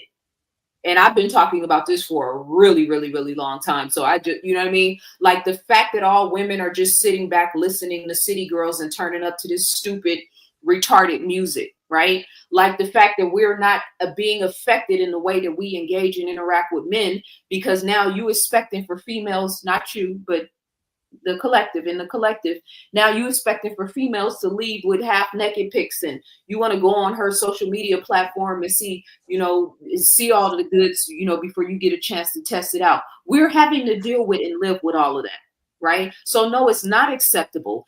I've been continuously talking about how irritating and frustrating it is for me to see how these young girls are operating in the world. That's why I said before, the primary thing for all of us right now is to rebuke this behavior on all ends. I rebuke the cuties world where little girls of all races, Black girls in particular, are being put on screen and danced and paraded around and being made to be over sexualized. I rebuke that shit. I rebuke the idea that women should be in brunch, in high-end restaurants or chicken and waffles restaurants, twerking on tables. I've continuously said, whoever's raising those women and the daughters that you're raising, please keep them away from my son. Because I'm trying to steer my son in the direction of a queen as best as I possibly can. You said you know your daughter. You said you raise your daughter a certain type of way. Let me preface the way I say this, because this is not particular to you or your daughter at all. So I'm going to put a period on that, and I'm going to let that breathe for a second, right? I have talked to so many people in so many different situations, 2-parent households, beautiful, intelligent people that are raising a daughter in a world that has a very, very, very strong gravitational pull. I've talked to parents who are struggling to raise their children and to keep them balanced and to keep them respecting themselves, because they're raising their children in a world with a very, very, very strong gravitational pull. So with all due respect, this conversation isn't just about those girls out there. It's about all of our daughters. And this is the bigger point that I'm trying to make, because people don't really get activated until it's their child. We don't really care about Black on Black violence and Black men dying in the streets, but let a police officer come and take one of them out, and now we're all activated, right? So this conversation, there's an individual, person to person, my son, my daughter, all of that. And then there's a bigger conversation that needs to be had. The African proverb said that we're supposed to be building a world for 7 generations behind us. Are we active? Right now we're just talking about it. So again, I don't know, that not acceptable aspect, none of this shit is acceptable to me. When Young Miami was on the video talking about enjoying being peed on, I talked about that. You look stupid, you sound stupid, and you're making a fool of yourself. And now here she is living in that stupidity. So, the idea that all women are championing this, that's a lie. Please stop it. Not you, but in the collective consciousness, you guys focus more on the women that you don't respect than the women that are out here vying for respect, trying to change the dichotomy. I hear so much about them.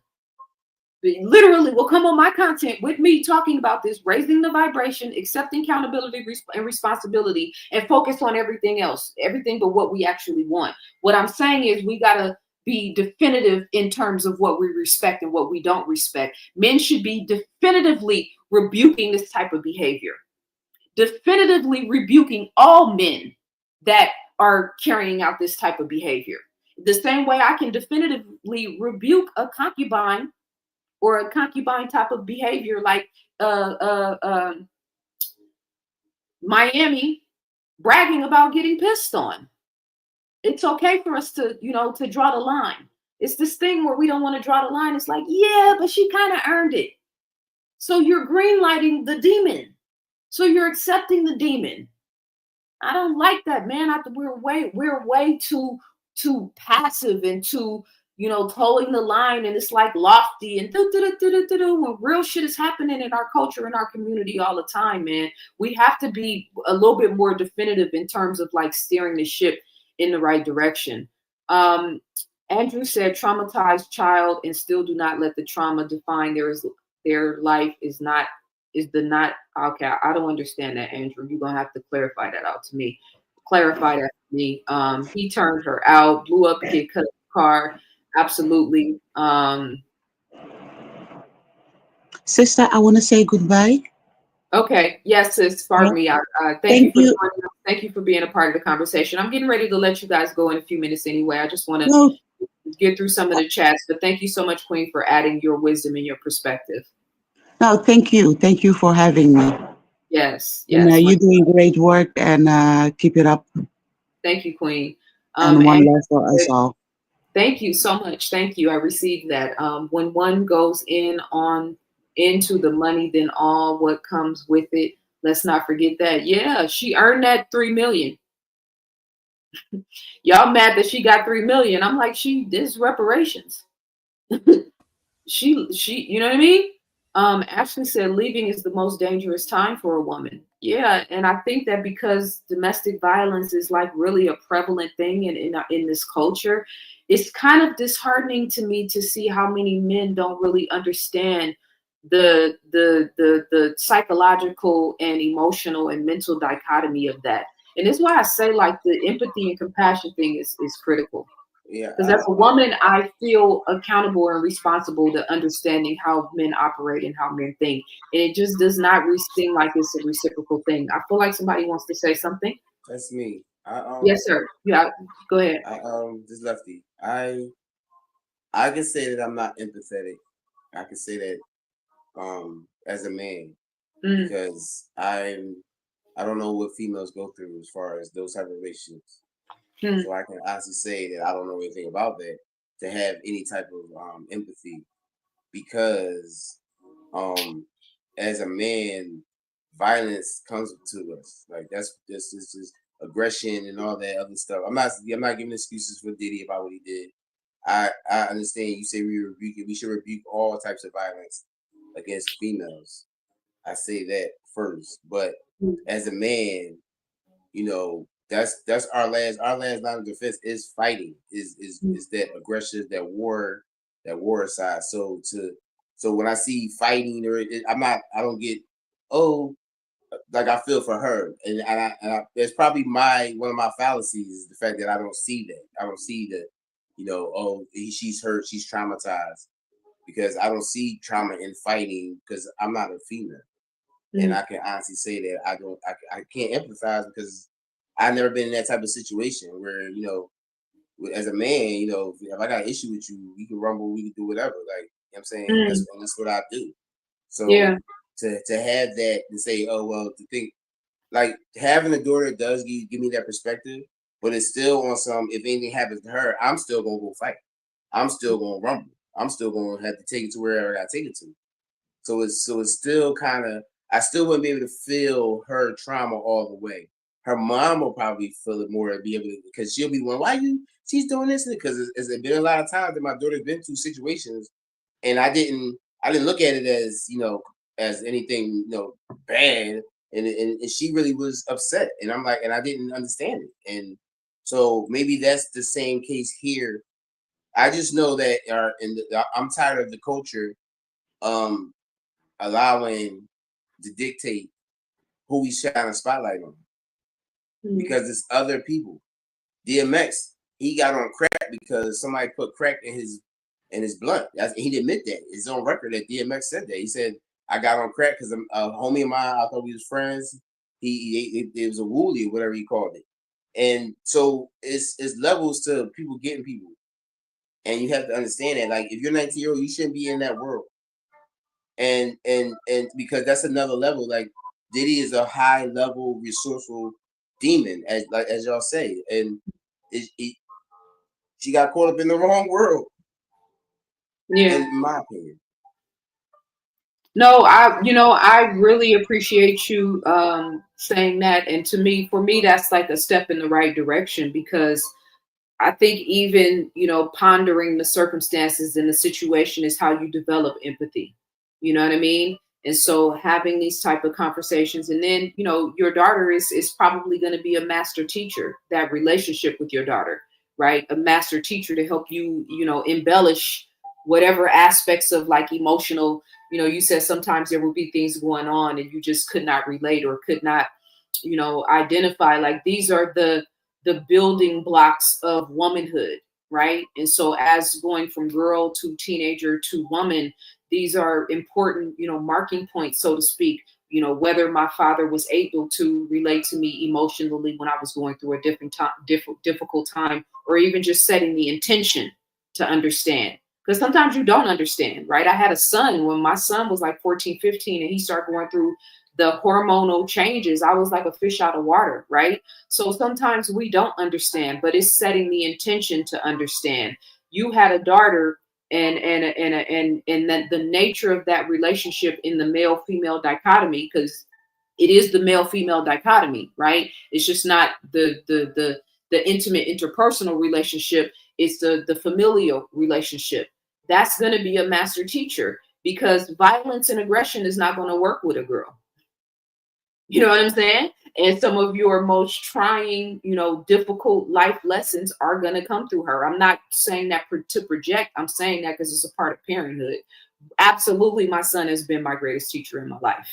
You know what I mean? So I think setting the intention and being cognizant of it, that, yeah, I do want to relate to my daughter in a way that has more substance and depth to her. Because we're talking about, females being emotional and being emotionally tapped in. That's getting into the depths of yourself that a lot of men avoid.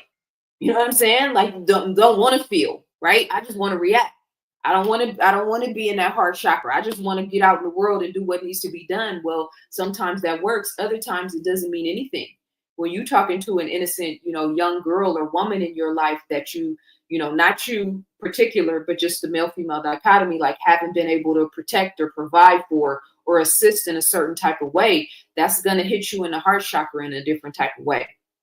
You know what I mean? So, but thank you for saying what you said, because that's like this is where we need to go in these conversations. I've got empathy and compassion for Diddy. You know what I'm saying? Because I know that hurt people. Something happened to that man somewhere along the way. Somebody turned him out. For him to be able to turn, all this shit that he did, somebody brought the demon out in him. And now for the first time in a very, very long time, probably 30, 40 years, he's actually sober now and having to look at the demon play out in front of him in a court in front of the world. You talk about being hung on a cross. Then looking at his children, his daughters having to go in and out of the courtroom, and his sons, and the look and the energy on their face. I have major empathy and compassion for all of them. That's the divine feminine. You know what I mean? It doesn't excuse it, because I'm still like, let the dead bury the dead. But still, this case is important, because this is shining a very important light on our culture. I want to come back to the commentary. Much love, Uriel, for being a new member, and much love to all of the members. I appreciate you guys so much. The low vibrational sexual deviant, wicked Scorpio, be specific. Righteous Scorpio, still bringing forth the light. Yeah, I mean, I'm Scorpio, full throttle, full flesh, November Scorpio. Okay. But yeah, I said this in a previous video, that this is the lower nature of the Scorpio on steroids. This is what the Scorpio who is not checked, who is not in check, and then you add some money and some fame and some notoriety. Yeah. Run amok on the whole entire planet, and we'll set it off. You know what I mean? That's how it's been since the beginning of time. Men like younger women. Yeah, but that's something for men to start to discover. Why? And I'm not saying this, one second, because I'm not saying it's like I actually want men to answer this question right now, right? Because it's a multi-layered, you know, multi-pronged thing. But the reasons why men like younger women need to be explored, right? Because we have two very prominent, you know, circumstances in the headline right now with Shannon Sharpe and Diddy.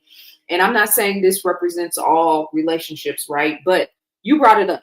And so the younger male, you know, younger female, older male dichotomy is something that really needs to consider, because does this, you know, how does it end up? How did it end up for Diddy? You know what I'm saying? How did it end up for Cassie? Y'all keep focusing on the money. I can't imagine with somebody, if somebody offered you 30 million right now for the next 10 years to put you in contract to go through what she went through, would you take it? Y'all keep emphasizing the money, but like the horror and the nightmares and the trauma and the, you know, the self-hatred that comes from an experience like that is invaluable. There's not a price you could put on it. I'm gonna pay you $30, Eric, $30 million, Eric, for the next 10 years of your life. This is what it's gonna be. We'll give you $5 million up front, so you can take care of your family and leave your life behind. $5 million up front, but this is what you got to commit to for the next 10 years of your life. So yeah, the conversation about the older men and younger women dichotomy, and that's not to say that people don't fall in love. That's not to say that there aren't older men, younger women relationships that work, or vice versa. We're not talking about the rule of thumb, though. We're talking about, you know, this thing that's. I was listening to Shannon Sharpe, and he was interviewing somebody. This was before his case came out, and he was like, "Yeah, the rule of thumb is half your age -5 plus 7." In terms of the age range of the women that you should be going after. So, because he was like 57 or something like that. So I did the math in my head. So 57, half of 57 is 25, 26 and a half, right? So 26 and a half -5 would be 21 and a half plus, no, it's plus 3. Because the number came out to be like 24, 25. So as a 57-year-old man, you're saying that it's like commonly accepted that as a 57-year-old man, my ideal, you know, and mind you, a well-to-do, you know, moneyed man, my ideal woman should be 24.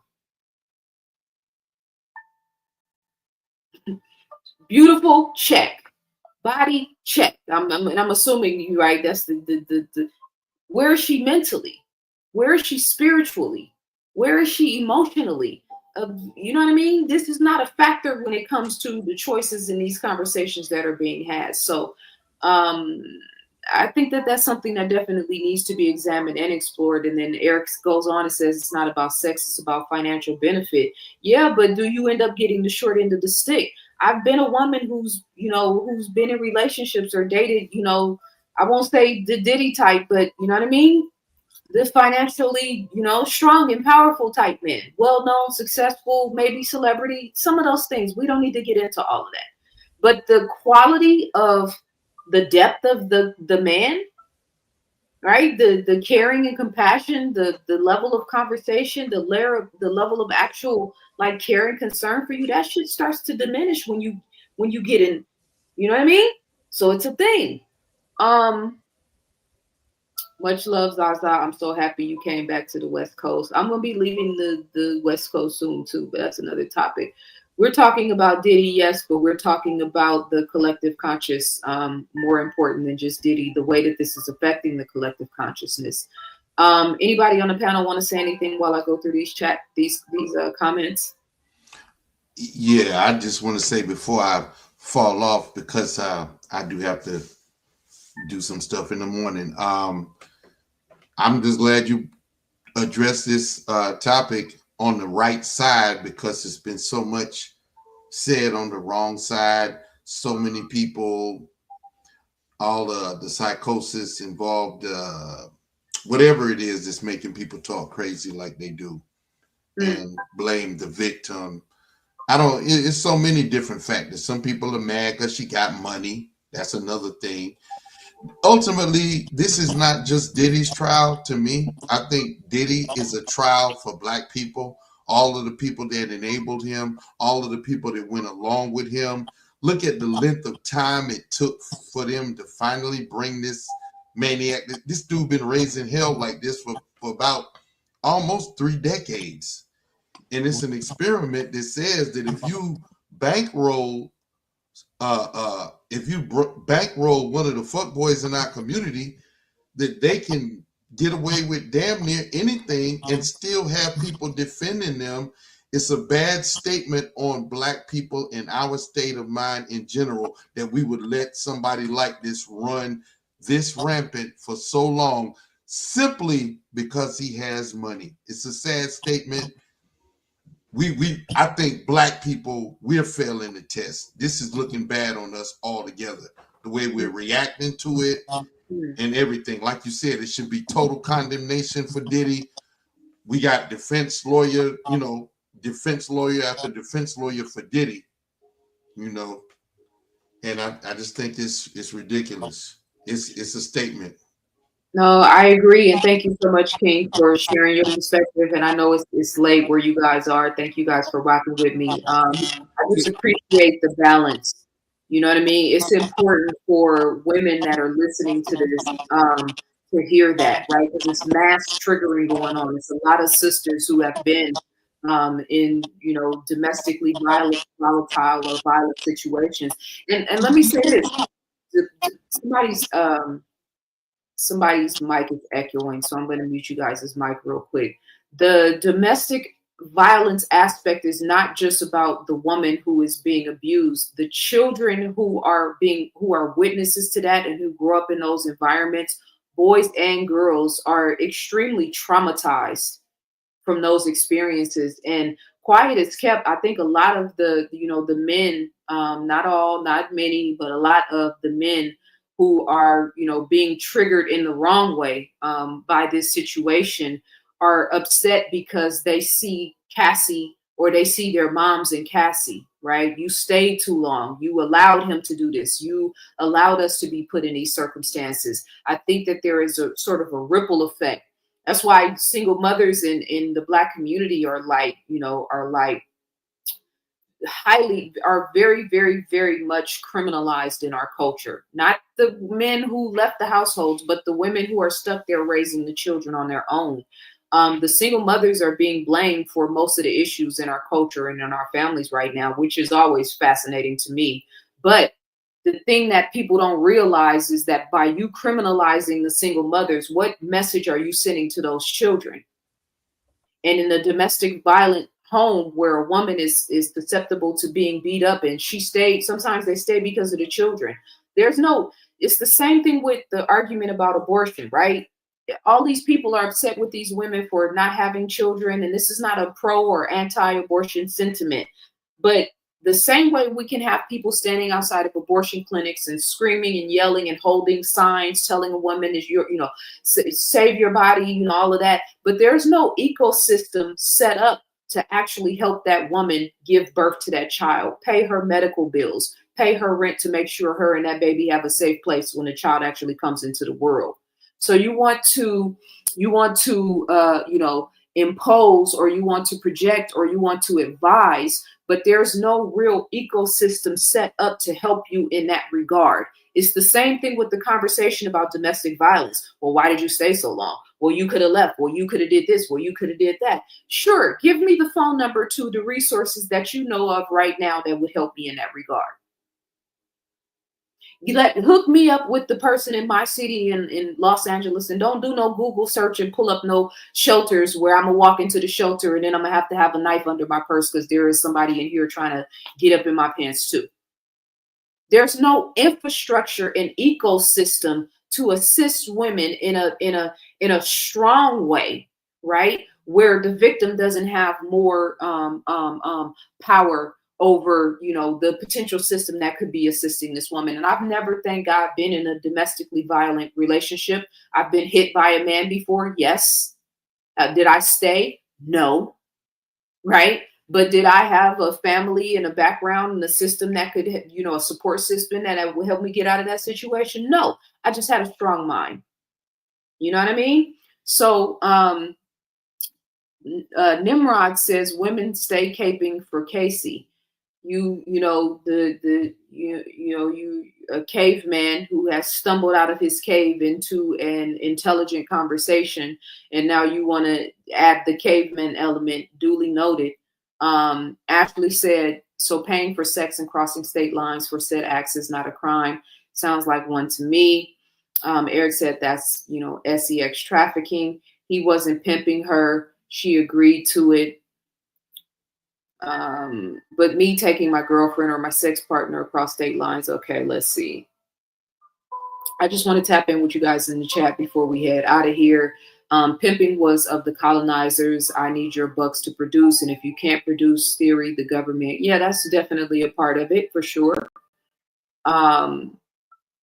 He paid for her whole lifestyle, especially in the beginning. How do you get out of something that someone has control over? Do I think that Cassie, if when she was in her right mind, could have left at any time? Yes.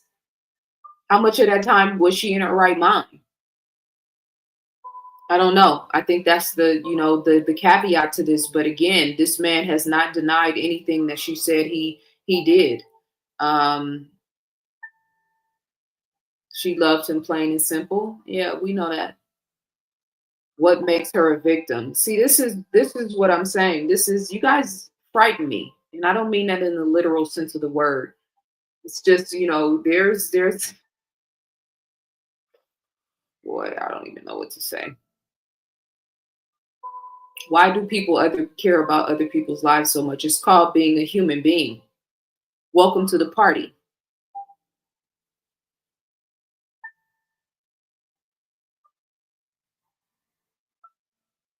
Give me just 1 second, brother. I want to get through these comments.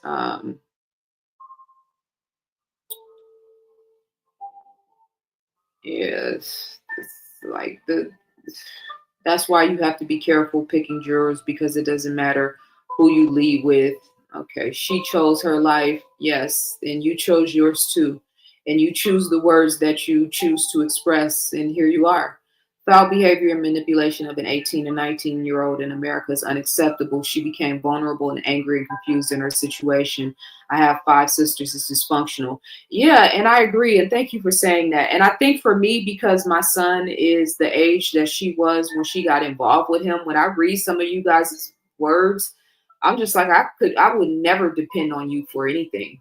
Not that it would ever even come to that, because we don't know each other, but just as far as like covering down on my son, whether it's with a hashtag or with a social media prompt or whatever, like being able to acknowledge that my son was manipulated and abused. Maybe he made bad choices and bad decisions. Maybe he tripped up on life. We all do.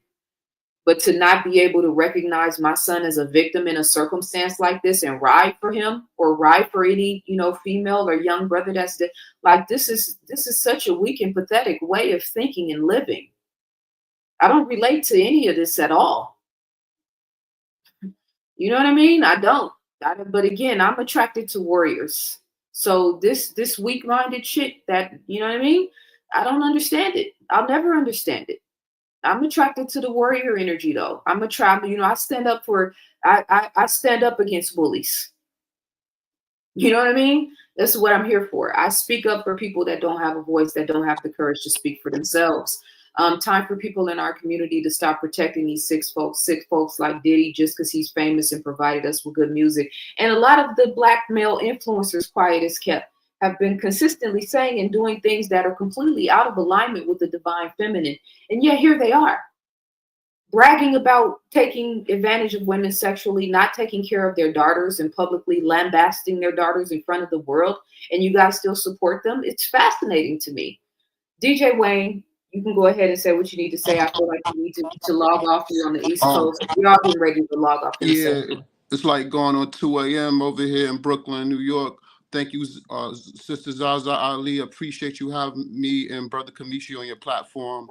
This is stuff we've been talking about for years, and now it's come to head. You know what I'm saying? We live in a sick world. As you see, it's a cesspool. It's more people on the wrong side than the right side. It's a reset that need to go on out here. Like each one teach one type thing. And the thing about it, like you were saying, individual wise, as a man and as a woman, people have to come to the realness, you know. And right now, I think people just lost. You look a lot of lost souls out here. You know what I'm saying? Like people, I got sympathy, empathy with the words. I hope I'm using the right words for Cassie, because she was in a narcissistic situation. She got taken advantage of. That whole industry is controlling. It's the streets, basically. It's the music industry in Hollywood is nothing but a control place. You got a lot of controlling people in that place, in that industry, and they target. So he saw Cassie, he started rubbing his hands like, you there, she's young, I'm gonna take advantage of her, you know what I mean? But like you said, Diddy was turned out. You see footage with Diddy kissing his own mom, kissing his own mom. They got so much footage of this dude doing so much wild stuff. It's incredible. I mean, to a point where, like Brother Kamisi said, it makes the whole Black community look bad. I mean, honestly, we're looking like clowns out here right now. You know, and I think the people that are defending him look like clowns. Yeah. You know what I mean? I think the people. I agree. The brother right here, what's your name? What's your name, brother? Below. Lefty X. Yeah. He said he was at Malcolm X event, right? And he saw women out there cladly dressed and all like that. Now, how are they gonna go to a Malcolm X event dressed like that? You see what I'm saying? But it's being programmed. You know what I mean? People like Cardi B is bragging like, yeah, I used to dope dudes up and rob them. You know what I mean? Like, this whole society is sick on both ends. You know what I mean? Like, I know it seems like we pointing fingers at each other, but it's just like, we got to get back to the basics. You know what I'm saying? Thou shalt not kill, thou shalt not murder. You know what I mean? I ain't trying to say I'm holier than thou, but we gotta repent for our sins. You know what I mean? And see, Diddy had all that power, but he wasn't living righteous. You see what I'm saying? Some point, something should have kicked in someone and said, "Hey, man, I'm not living right. Let me not do this to people and do this to myself." But you know, that never happened. The demons took him over. You know what I'm saying? Like, the demons take a lot of people over, and then people wake up and don't even know why they're in the jail cell. They like, "Oh, you just killed somebody." "Oh, really? I did." You know what I mean? They just bugged out. You know what I mean? I ain't making an excuse for Diddy. Diddy is horrible, man. He's horrible. You know, he's a horrible person. I appreciate you. I appreciate you. Took advantage of. I appreciate you for sharing your wisdom, King. Much love. Inspire said too many excuses on why she didn't leave. For the young girls watching, leave, stay, be strong, and leave. I don't think any of us are making excuses on why she didn't leave. But there are reasons why women don't leave, just like there's reasons why brothers who join gangs, you know what I mean, who could get on a Greyhound bus and move to a new city at any given time, but continue to stay in those volatile environments, because again, there's no ecosystem and no support system set up in these regards. So of course, leave. If it was that easy for us to just type leave in all caps, we wouldn't even be having these conversations. Stockholm syndrome is a real thing, and I think Black people in America prove that more than anything. Like I said, you know, we don't get activated unless white people are involved. That is a form of trauma tethering, where a Black man kills a Black man, ain't no real momentum on that. White man kills a Black man, we're activated, we're paying attention.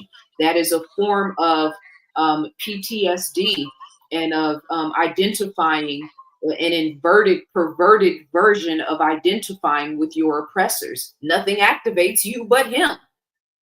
You know what I mean? And I'm saying I'm painting with a broad brush, but I'm just saying it's the same thing. It's just a microcosm and a macrocosm. So yes, leave. But when typing in all caps leave doesn't work, then what? Because that's not going to work. It sounds great in a chat room, you know what I mean? But that's usually not how that works. And young girls watching even more so. Zaza finally walked into the light. I've been in the light. I am the light. I don't know what that means. Help me get some clarity.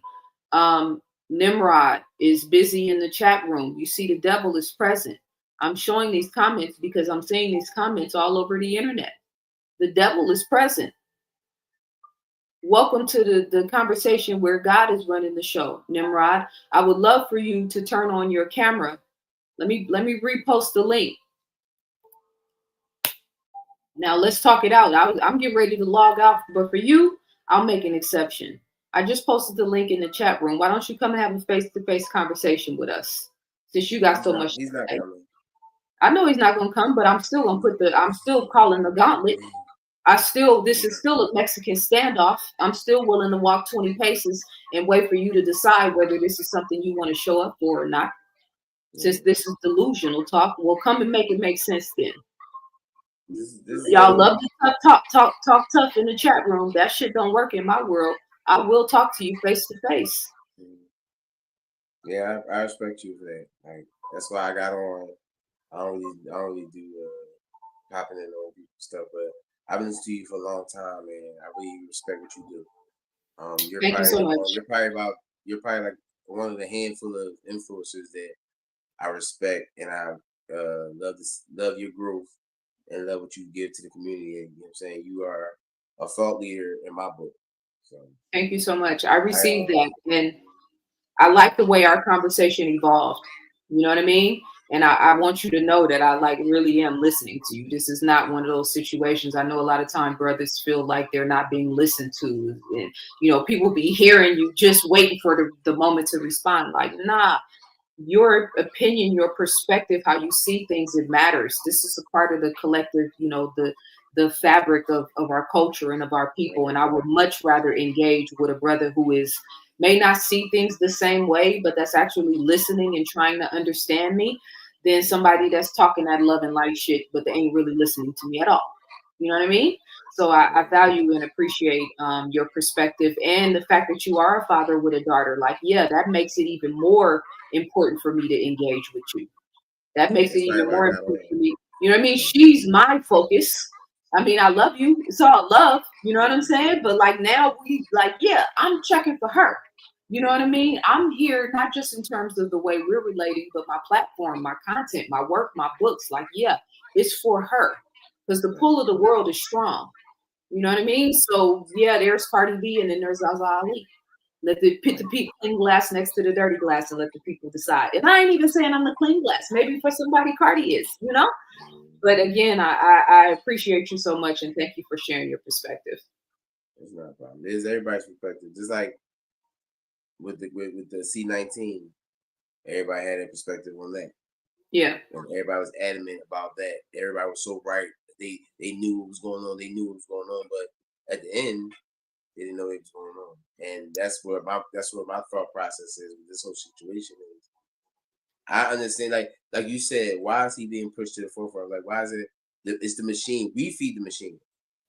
The machine is being fed by us. And why did the machine sacrifice him? Because there's something behind the machine that they don't want us to look at. And I think that's what we should be focusing on as far as why are they putting this man out there? Yeah, he's done it. And like you said, there's people that taught him. So why haven't we gotten the people that taught him? Because the people that taught him are still out there. Yeah, and I think because we don't know who they are. That's what my perspective is. It's just like, don't worry about him. Worry about the people that's bigger than him. Well, here's the thing, though. If we don't deal with him, what makes us think we're gonna deal with the people that are bigger than him?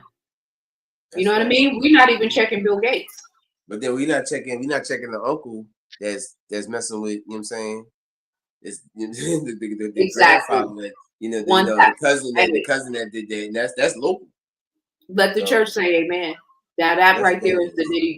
That right there is the nitty gritty. That right there is why, on a spiritual level, this case with Diddy is so triggering and bringing so many things up to the surface. Because that right there is what we got to deal with. The time is at hand. It ain't no more hiding it, sweeping it beneath the rug, acting like it didn't happen. Nah, it's all coming to the surface now. You know. Right.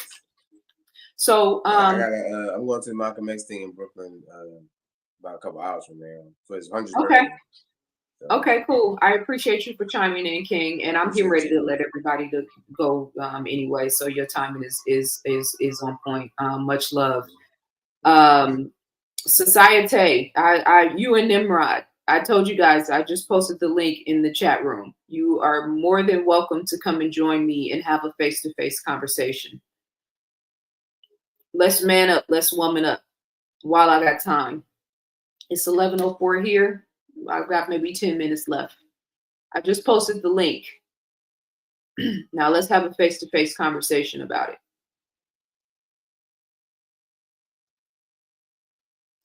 You can't provoke me, with this silly things that you guys are talking about. It's not going to work. I would much rather spar it out with you face to face.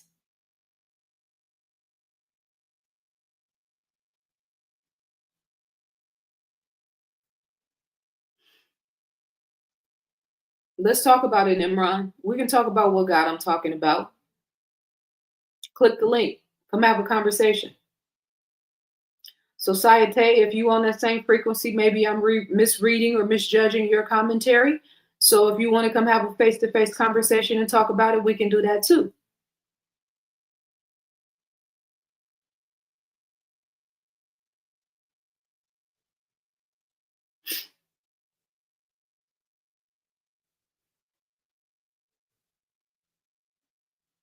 Now she won't get paid for this video because you're talking about P. Diddy allegedly doing things. Just be quiet. Yeah, that's what the man, I'm telling you, it's this. Yeah, it's I'm just reading the comments though. You know what I mean? I'm just checking to see where you guys are at. This is important for all of us to know. The ladies, the gentlemen, the kings, the queens, to watch. These are the people we need to avoid at all costs. Diddy is a nasty John, and Casey is the scammer. Yeah, I stay where you are, wherever you are in the world. I don't want you anywhere around my son. Keep showing us who you are. And y'all be thinking these people are just like trolls. Like, nah, these are real people. My thoughts on this is how the only child have become dysfunctional. What happened in this household? I don't even know what that means.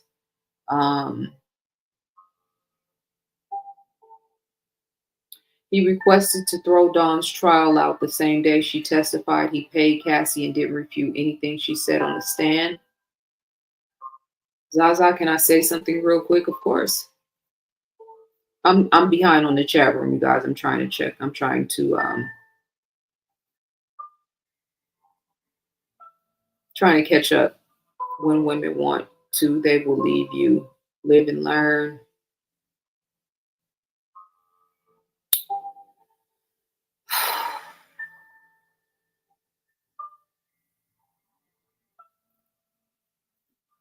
Cassie knew about the crack era. Please, y'all act like she was a virgin to this. This is important for us to see this.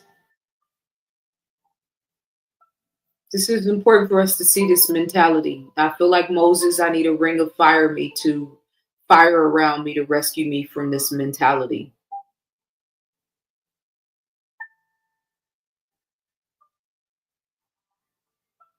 I don't even know how to relate to you guys. I don't even, you know what I mean? I don't even know how to.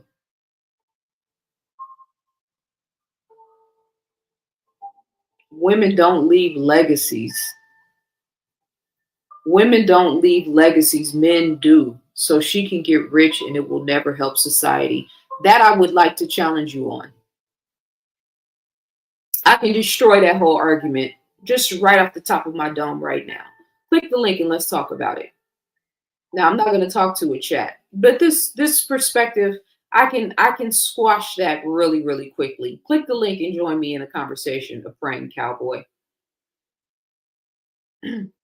Women don't leave legacies. They leave a mystery behind, especially Black women with money, just like Oprah Winfrey and Gayle King.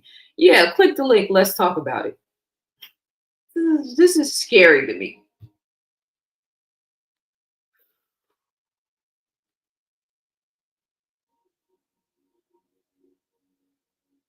I'm catching up on the chat, you guys, so just bear with me here.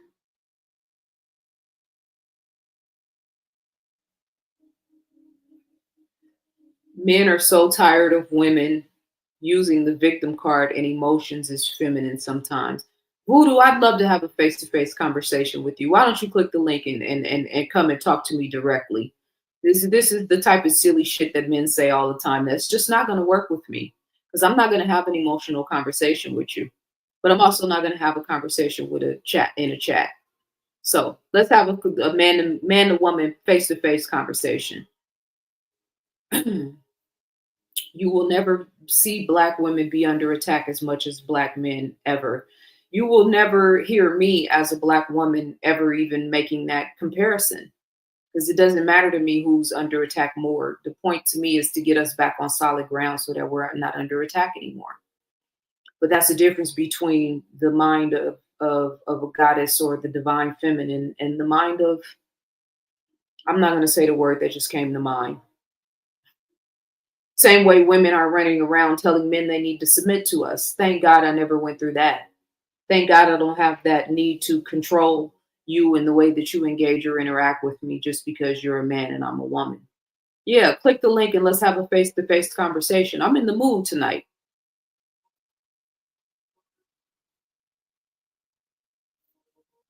Teach the young woman watching to leave. Don't give a girl. Why do you keep saying that?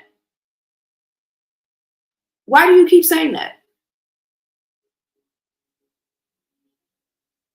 Duh. And I'm sorry, I don't mean to, you know what I mean? Like, nobody's telling the women to stay. Nobody's trying to set a tone for women to stay. We're talking about the reasons why women stay. Leave, yes, duh. Leave, yes. Leave, leave, leave, leave. Leave loud, leave soft. Leave strong, leave silent, leave quietly. Leave, duh. We got that part. Nobody's justifying or telling women to stay. We're talking about the reasons why they don't leave. There is a deep psychological, emotional aspect to this that's not just like some thing we can explain away. Um, sometimes just having these type of conversations, sometimes I hear myself saying certain things and it's like, is this real? Are we really?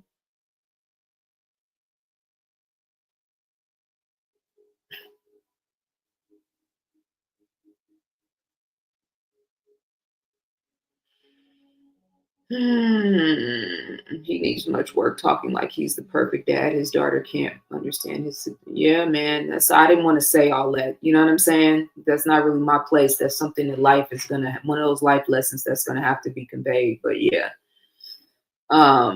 it's always best for a woman who has boys. They keep on raising their boys and stay in their lane. I'm gonna stop reading your comments unless you want to come talk to me face to face.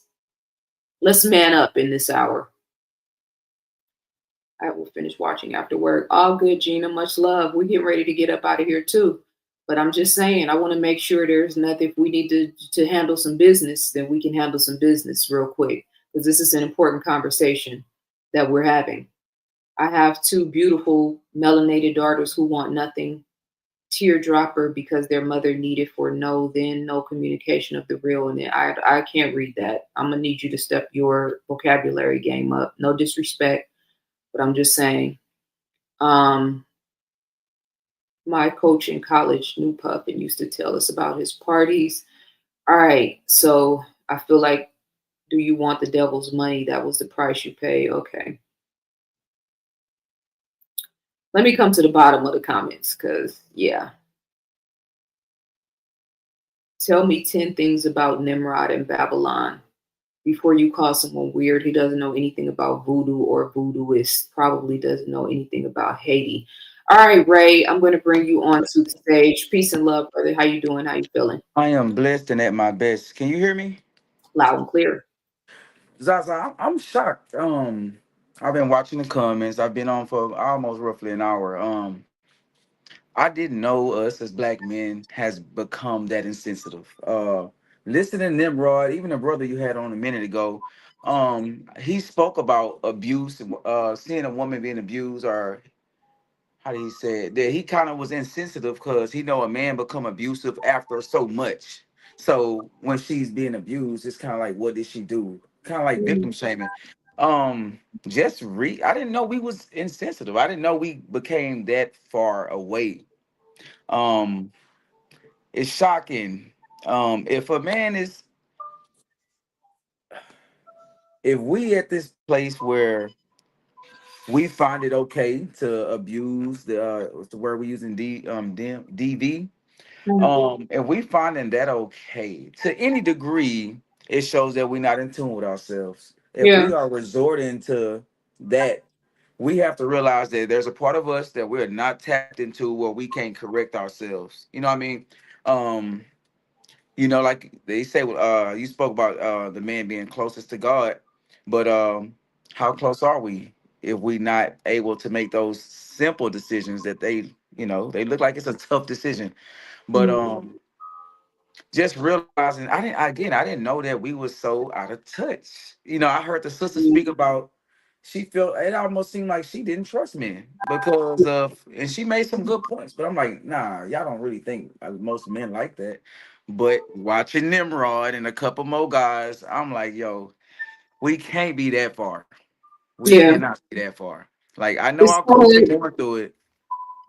it's kind of like that deer in headlights moment where you're like, is this, because people say trolls, so that word gets thrown out so much. Like people, Mm, I think now we're all kind of desensitized to the point where it's like, oh, that's the troll in the room, ignore that. But like, nah, these are real people in the real actual people. world. Some of them Yes. are, and what is a troll? Right? Somebody that's either intentionally on their own merit, or they're being paid, or they were sent, or whatever. Like the whole purpose of a troll is to smear or to Smear change truth, campaign and just right? Or real things that we know to be true, but to also to bring dissent in the room, to cause mm, chaos in the environment, right? And so people always be like, oh, ignore them, ignore them. And most of the time I ignore them, but sometimes it's like, nah, let's shine a light on them. You know what I yep. mean? Again, put the clean glass next to the dirty glass and let the people decide.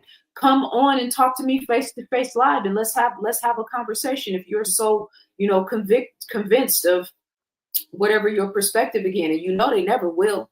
But the point of me inviting you is for the young brothers and sisters that's actually watching this. You know what I mean? Is this the person you want to stand next to? Is this the person? So, and is this the person you want to become? I don't really take Mm, these people serious. To me, it's laughable, to be honest. But it's important for us, the people that care about these girls, right? It's one thing to talk about the girl at the Malcolm X festival who's young, who, you know what I mean, is twerking and you feeling some type of way because of the way she dressed or whatever. It's a totally different ballgame to actually care about her.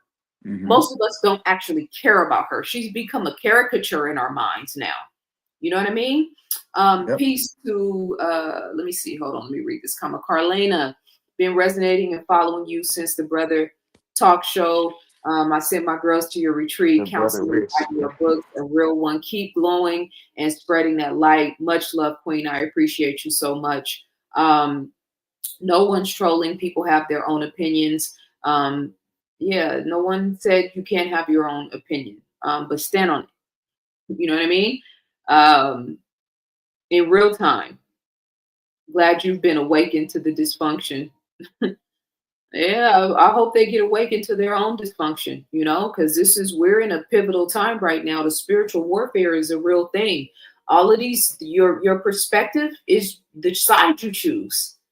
You might voice it in a video or talk about it like me or put it in a comment. That's one thing. But like vibrationally, we're all choosing sides right now. You know what I mean? And some of you guys are not choosing the right side. Actually got to take time to look into these things. I think I heard a comment, I read a comment that was like, mind our business, mind your business to a degree, but this is our business. You know, Exactly. we can't ignore it. We got to look at it and get an understanding of it and then make those decisions so you can Yeah. apply it to our life. But Yeah. yeah, And that's the same yeah. thing with somebody had mentioned, this is like the starting point for all the uncles and grandfathers in our community that have been taking advantage, right? That whole, that whole all of the essay that has been happening in our culture that's been being swept under the rug. Like, now this is a catalyst for all of that stuff to start coming to the surface. So that's why it's important and necessary for us to have these conversations. They have been strategically desensitizing. Yeah, for real. We can see Yes, it in the very so. comments. The desensitizing is a real serious thing. I had my first real relationship in with insanity. Got me a young Holly Berry. She was insane, even prettier. She was a handful. She tried to shoot me when I bounced. All that glitters is not gold. Yeah, this, the looks is one aspect of this, but again, on a higher level, you attracted her. Facts. Water Big facts. sinks its own level. You know what I mean? So there was something about her insanity that was necessary for you to go through an experience to come out on the other end of it. And maybe your insanity, you know, attracted her insanity, or maybe you were calm, cool, and collective, and she was, you know, insane. But there were things about your character that needed to come out and be expressed as a result of that relationship. There are no victims in any of this. Now, when we look at a situation like this, you know, Cassie and Diddy, on a soul level, you can't tell me these two people didn't have business to finish in this lifetime. You know what I'm saying? Look at the role that they played in each other's lives. So there's levels to this. But beauty is only one aspect of this. That's why the conversation about younger men and older women and that whole dichotomy, like, yeah, but there's more, there's a deeper conversation to this. Diddy is not the scapegoat. Diddy is facing his own mirror. I don't know why you guys have an issue with accepting that.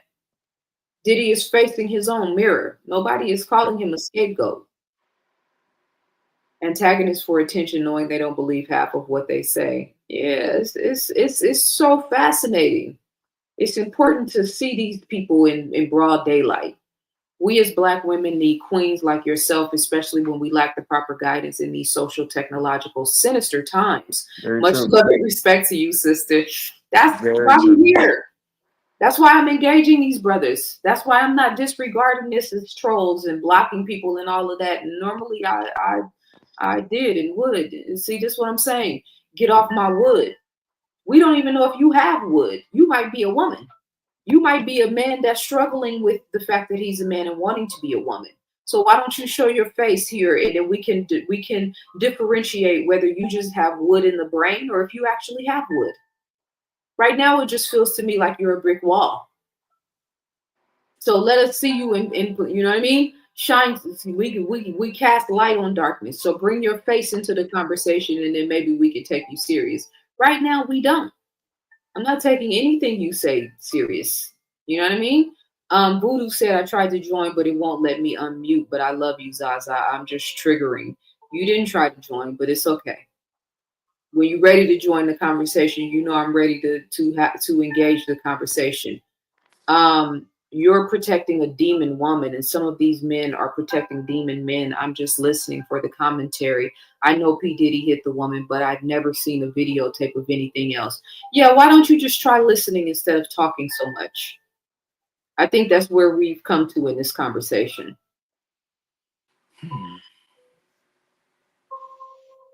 I'm a 24-year-old Black girl, and I love your content so much because I'm learning and unlearning a lot and breaking generational curses and trauma, because you're exactly why I'm doing this video. You're exactly why I'm engaging this mentality. You're exactly why I'm sitting here having this conversation, because of you. Because if I can get you to, you know, to see the bigger picture here and not become a Cassie, then yes, you know what I mean? It's worth it. Don't become a Cassie and don't attract a Nimrod Babylon. Don't become a Cassie and don't attract a praying cowboy. You know what I mean? Mm-hmm. So yeah, that makes it worth it. I just turned in from a family gathering. Yeah, we're just talking about the Diddy situation, and we're letting all of the people that radiate and resonate with that mentality, we're making sure that they come to the light and they're seen. You know what I mean?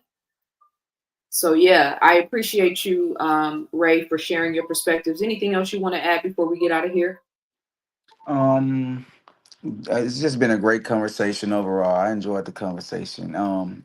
So many, everybody, even Nimrod, we need to see it too. We need to see everything. So I just appreciate the conversation. Again, I'm just like the sister. I've been following you since what's that?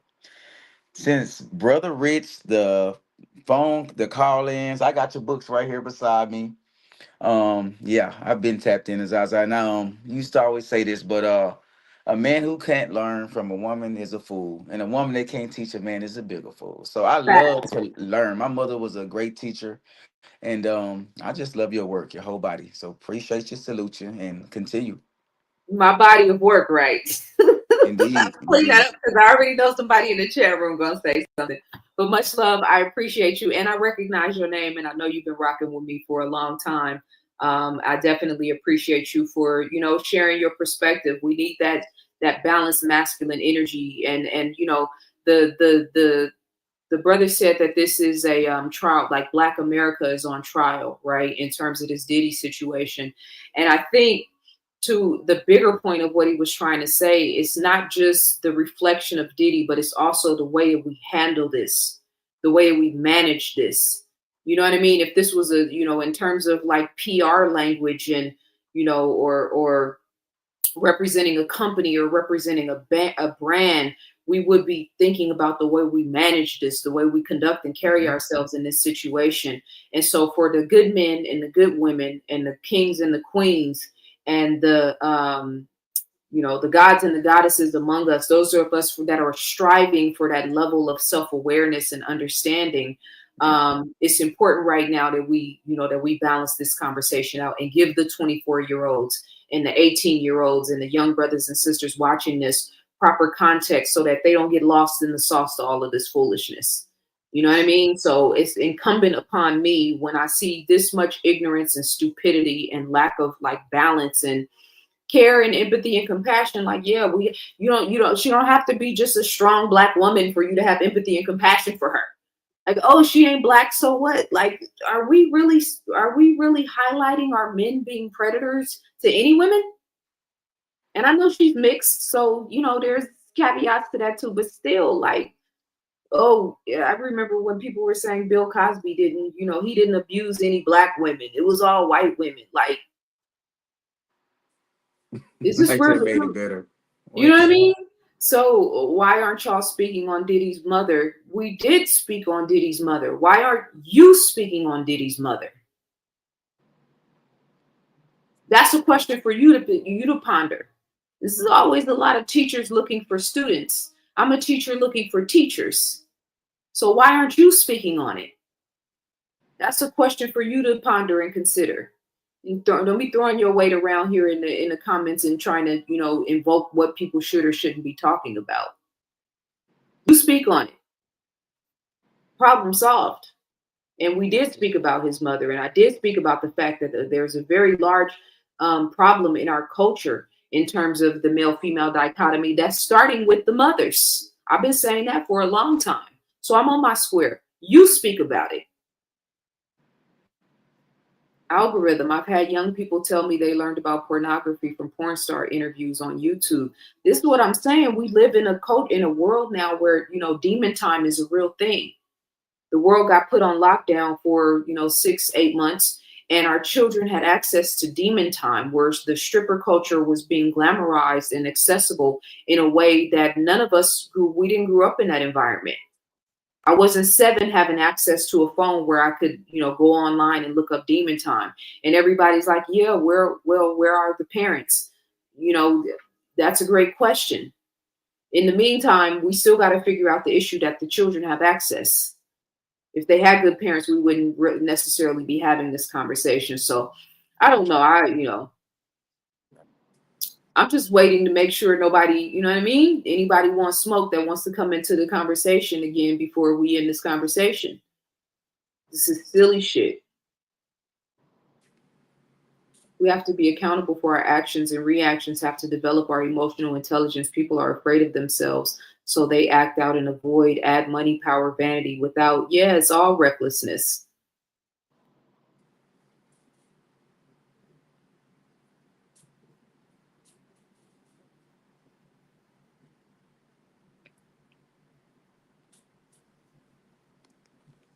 You people are really lowball. I'm going to end there. Nimrod, you've made a fool of yourself for the night. A praying cowboy, you've made a fool of yourself for the night. And anytime you want to come back and put your face on camera and have a man to woman or a woman to woman conversation to make this a real conversation, you're welcome. Otherwise, that tough talk in the chat room doesn't really mean anything to me. We're here representing love and representing a higher form of awareness and consciousness. We're trying to provide a safe space where, you know, young girls and young women can, you know what I mean, find the strength to leave or to see themselves in a better light so they don't run into these type of relationships. We're trying to stop it before it gets there. we're trying to put a nip in the bud of the Diddies of the world and everybody that supports them. Says the woman with the silly red glasses. Yeah, he on here just having fun. I Trolling. know. And I really represent in real life my son. Yeah. So I'm just looking for anything else. I want to end on a positive note here. Doesn't negate that in modern times it means, yeah. All right, so I'm going to end with my perspective then and take these comments down. My glasses look cheap. My glasses are red. They're actually not cheap, but you know, you're welcome to tap out at any time. So I want to end with this. You know, the brother mentioned the man being closest to God. You mentioned that actually in the whole insensitivity thing. You know, I think this is a real important time for us to be able to like find some peace and some calm and some centeredness in the midst of all of this chaos. So how you think, how you feel, how you eat, how you live, and how you breathe is critical for all of us right now, because as crazy and chaotic as the energy feels in the world and in social media, unfortunately, I foresee that it's only going to get crazier. And the people like these people that are in the chat room, trying to dissuade the conversation, or the people in the real world that are, you know, promoting this insanity, they're going to get louder. They're going to get bolder. You know what I mean? They're going to, you know, they're going to increase their numbers, so to speak. And so we just have to find, you know, the caveats to find our peace and to not become like them.